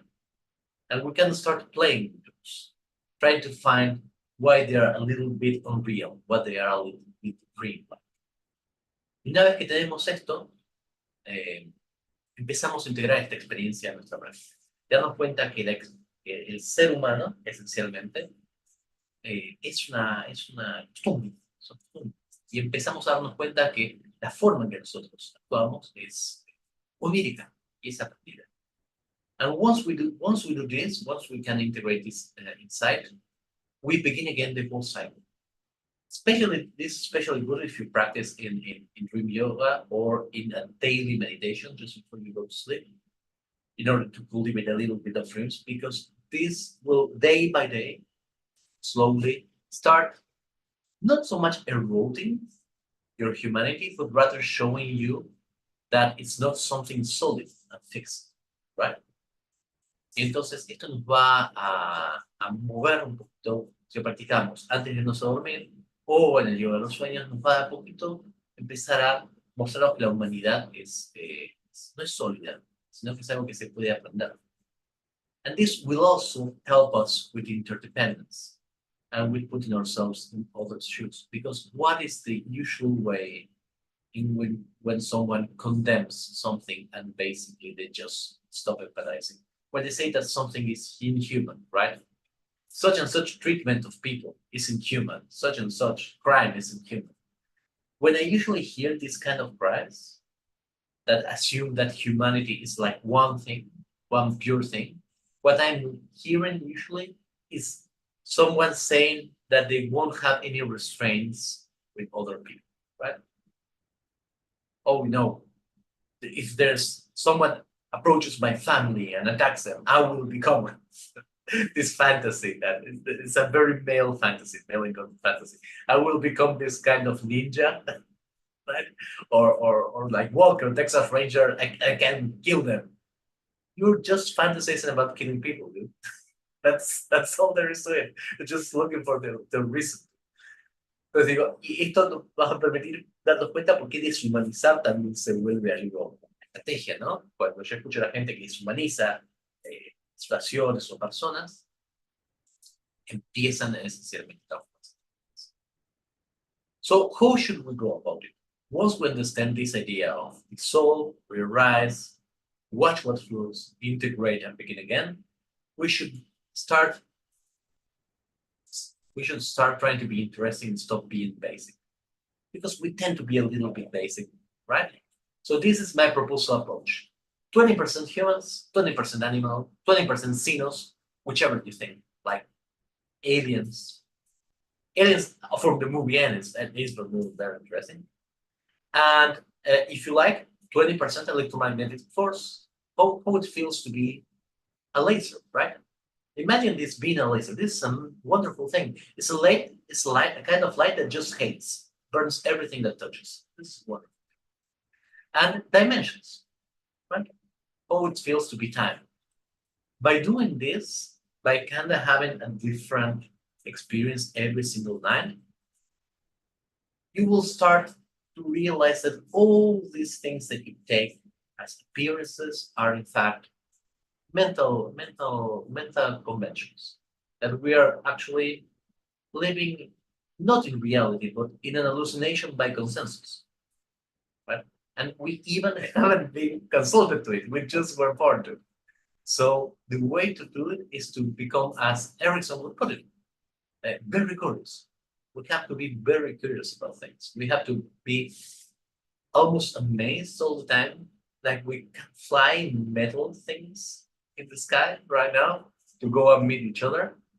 And this wonder has to make us wonder a little bit what being a human is. And I don't think that there is an actual answer to this question. But because there is no pure human, because there is no pure Buddhism, we might as well focus basically on understanding that everything that appears has the same value, right? It's a complete alienation of what is to be a human, which is why I call it Xenobuddhism. Entonces, por eso lo que yo les digo es, hay que dejar de ser aburridos, ¿no? Entonces hay que intentar ser, ir practicando diferentes cosas, ser humanos, ser animales, ser alienígenas, ser fuerzas electromagnéticas, ser dimensiones, ¿no? Ser tiempo, por ejemplo, ser una tormenta búdica o ser el espectro visible de luz. ¿Por qué? Porque esto nos va a hacer darnos cuenta que todas nuestras instrucciones, todo lo que llamamos realidad es esencialmente una experiencia visible. Y esto de a poquito nos va a permitir relajarnos, va a permitirnos alienar de esta idea de la humanidad, y por eso esta alineación de la idea de la humanidad yo la llamo Xenobuddhism. So with that, Thank you so much. My advice is that you do not abhor the sinos. Disbelieve that. Just become the sinos. Remember, you are a Buddha for all beings. If all beings means that you have to become the sinos of the elder or the sinos of the orcs, of the Buddha of the orcs, you have to become that, right? Every single being is in our field of practice. And when I say every single being, it's every single thing. Con esto, muchas gracias. Y si les parece, lo que les quiero decir es, tenemos que ayudar a todos los seres. Y cuando decimos todos los seres, absolutamente todos los seres. So, any question, comments? At this point, insults, we're finishing. Yes, Ericson, please. Okay, I have to say that this is a new highlight for me. Never have I gone to a Dharma teaching where my takeaway is, don't be a basic bitch Buddha, but become fierce, fabulous, and spider fuckable. Yes. Mind blown. Thank you. Ericson decía que es la primera que le pasa, que la primera que decimos que no sea una perra básica y que tiene que agacharse, como se llama, arañas. Sí, ya usted ya sabe que es así. Es por ahí el camino. Thank you. Anyone else? Any other comment? Question? Yes, Lama Jilly. First, thank you, Lama, for giving us this teaching. I don't think anyone would really put themselves to be a sentient light ray. One time I played a video game where you were a flower. I'm reminded of your teaching last on the mushroom race. I think breaking open these clinging and grasping to the body is perfect for everybody. So thank you for it again, Lama. Yo le decía que nunca se ocurrió hacer el tema de mayor láser porque se acordaba de los se llama hongos. Yo, sí, es por ahí, ¿no? One thing, Lama Jilly, that I really recommend is that one should always try to, at least this is my way, right? I don't know if anyone should do it. It's just my personal experience. Here in Argentina, there is all this new age thing to become a being of light. And being myself, when someone comes, say, hey, the truth is you have to become a being of light, the first thing I do is I go to sleep and I try it, right?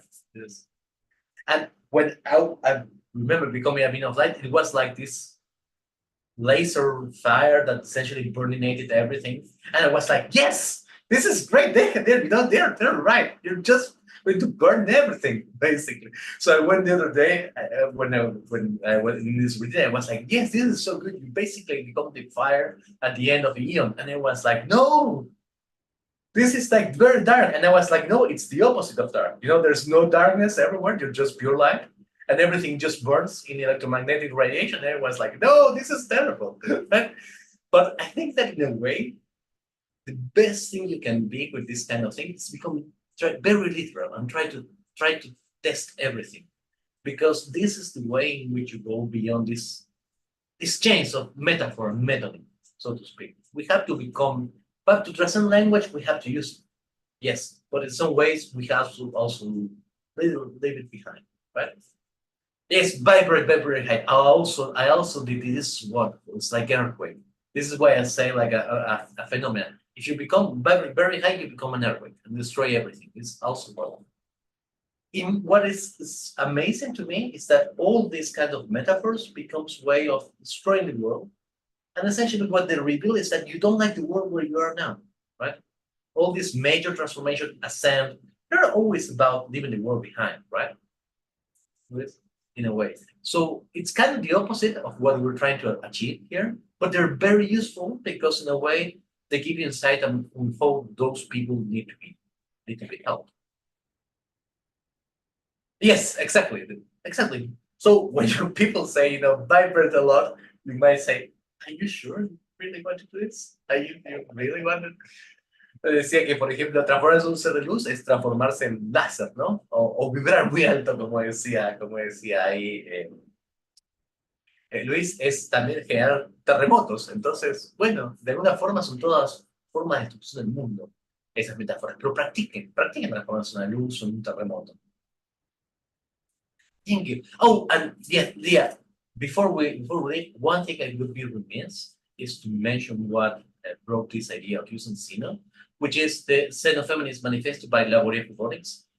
If you haven't read this, there is a wonderful, let me see if I can find the site. It's still, Laboria, if it's still online. Laboria Robotics, Laboria,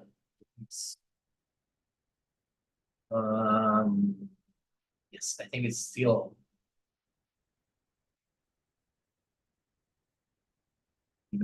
If you haven't read this, my advice is it's a very interesting text. If you like, it's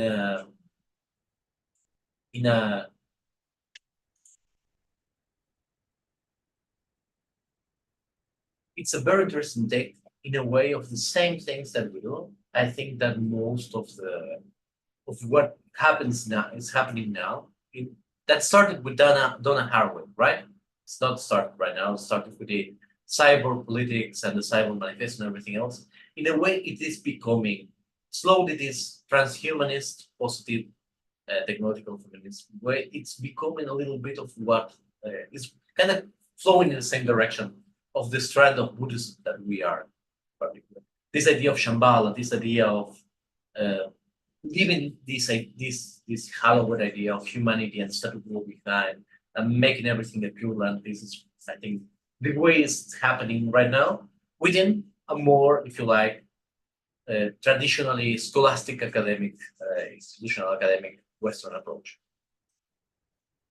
Oh, yes, it's an incredible fun read. This, and if you like a very extremely fun read, these are the books. There is a very strong Bolivian, kind of, we could say almost like biopunk approach to this, which is a kind of a strange Bolivian tradition of melding sci-fi with politics. Absolutely advise. There is one in which people essentially become like cosmic Buddhas, and the Orleans basically it becomes like there's a couple of people who don't want to become Buddhas, and they're like, oh no, this is the worst, it's an Evangelion thing. But everyone else is very happy. So it's a very Maximiliano Barrientos wrote a lot of stories.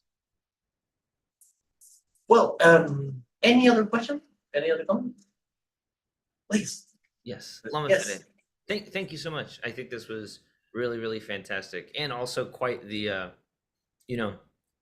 think it demonstrates the stretching or going beyond what a lot of what I've learned to go beyond of in terms of my concepts of self or what's possible, or what we really are, what it means to be a person, what it means to be really working for all sentient beings. And I think it is, if you can look at if you have this experience of seeing the perspectives from radically different perspectives of that of a spider, of a scorpion, of a person, and really work with that,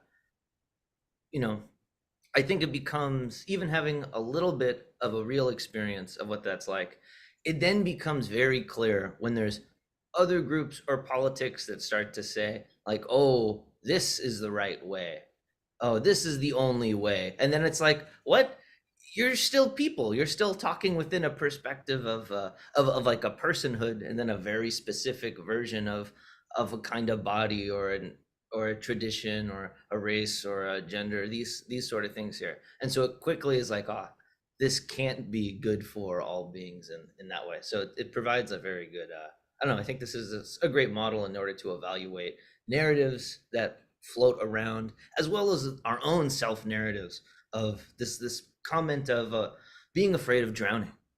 I think that perfectly, I think, describes maybe sort of the fear I have felt about even just like trying something new, or, oh, I've never identified this way before. Oh, I didn't grow up in this family, or, oh, only these sorts of people could try to do this thing. But then you meet them and they're like, what? You're not special. You're not some amazing, intelligent, crazy God person. Like, I could definitely do this. And then maybe you try. But if you don't have those experiences, or if you don't have that sort of insight, I don't know. If everyone at least take away that, what is it? Your own narratives about yourself that limit you from helping others or literally doing anything don't necessarily need to exist. You could become a singing, dancing, flying Buddha of pigeons internationally if you want, and it's all possible in that way.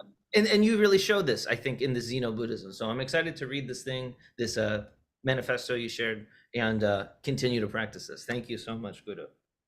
Thank you so much.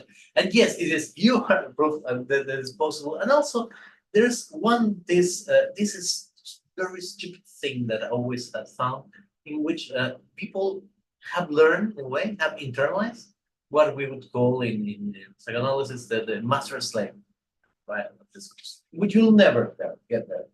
And they get an enjoyment from that, which is, okay, if that's what you want, but this is a choice. It's a choice. And you can see this, and this is part of my critique of all Buddhism is usually taught, in that it is presented slowly as things you will never achieve. Whereas, for example, in some traditions, you have teachers saying, okay, you should have very strong liberation experience within 12 years. That's a usual, right? A good time frame. And then people come like, no. For 3 years, you have to wander, and then you may be born in a family. And you're like, dude, that's like going back to Mahayana. and then to Theravada, and then, it's like, only if you are born a monk. No. The whole idea for practice as Prajñana should be liberation for all. That's what separates us from the rest. And yet, this turns up again and again. So yeah, totally agree with you. You can do it. Put the focus on others. Stop trying to say, no, this is not for me. Just relax it. And of course, you can still say, this is not for me.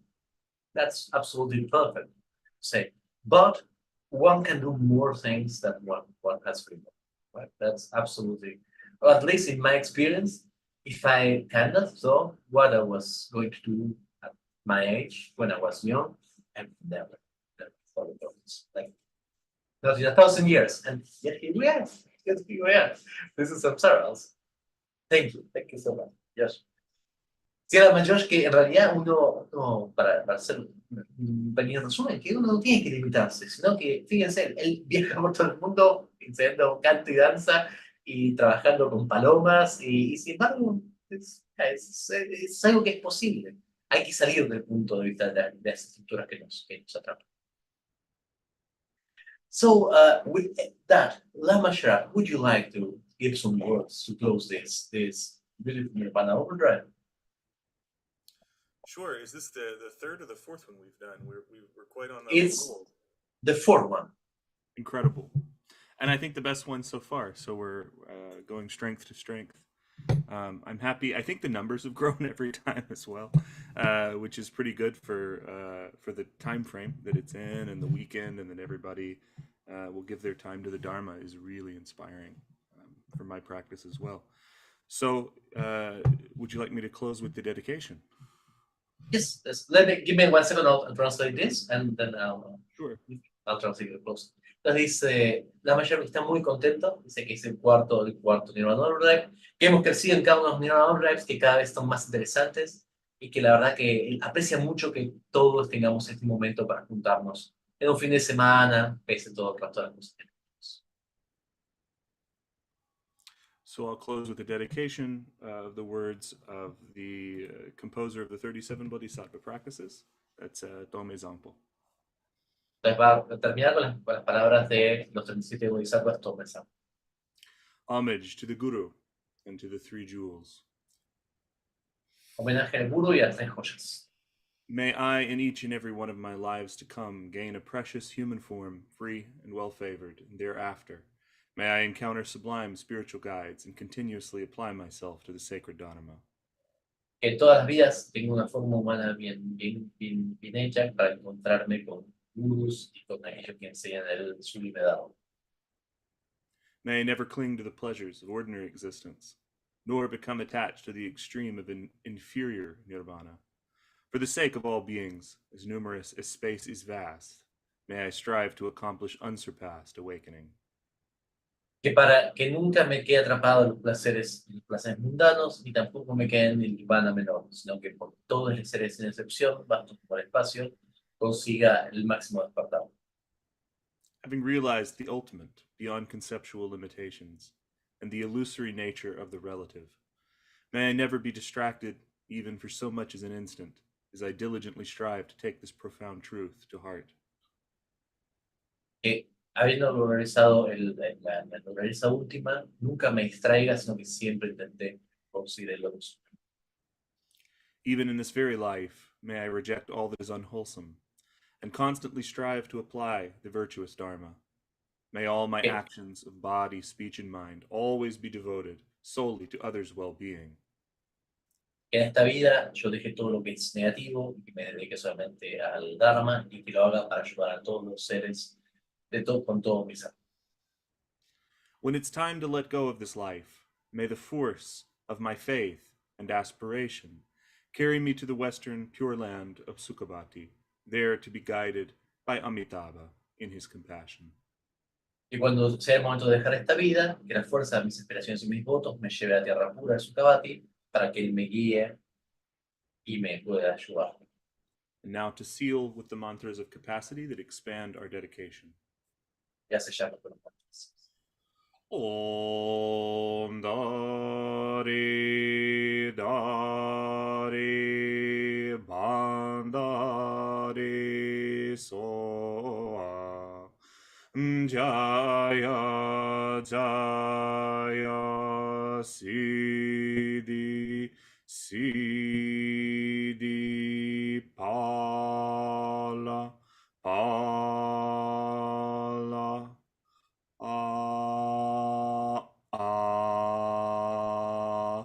Hasha Sama Mama Kolim Samanta.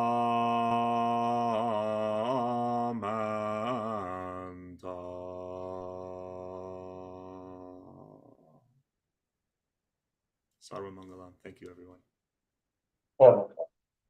Muchas gracias. Thank you, everyone. Thank you, Lama Sherab, for that beautiful closing. And we'll see each other on the next Nirvana Overdrive. Muchas gracias a todos y nos vemos entonces en el próximo Nirvana Overdrive. Bye bye, thank you. Oh, those who are going to the Yogachara teaching will be back in 10 minutes. Entonces, aquellos que vienen a la Yogachara, nos vemos en 10 minutos. Bye bye.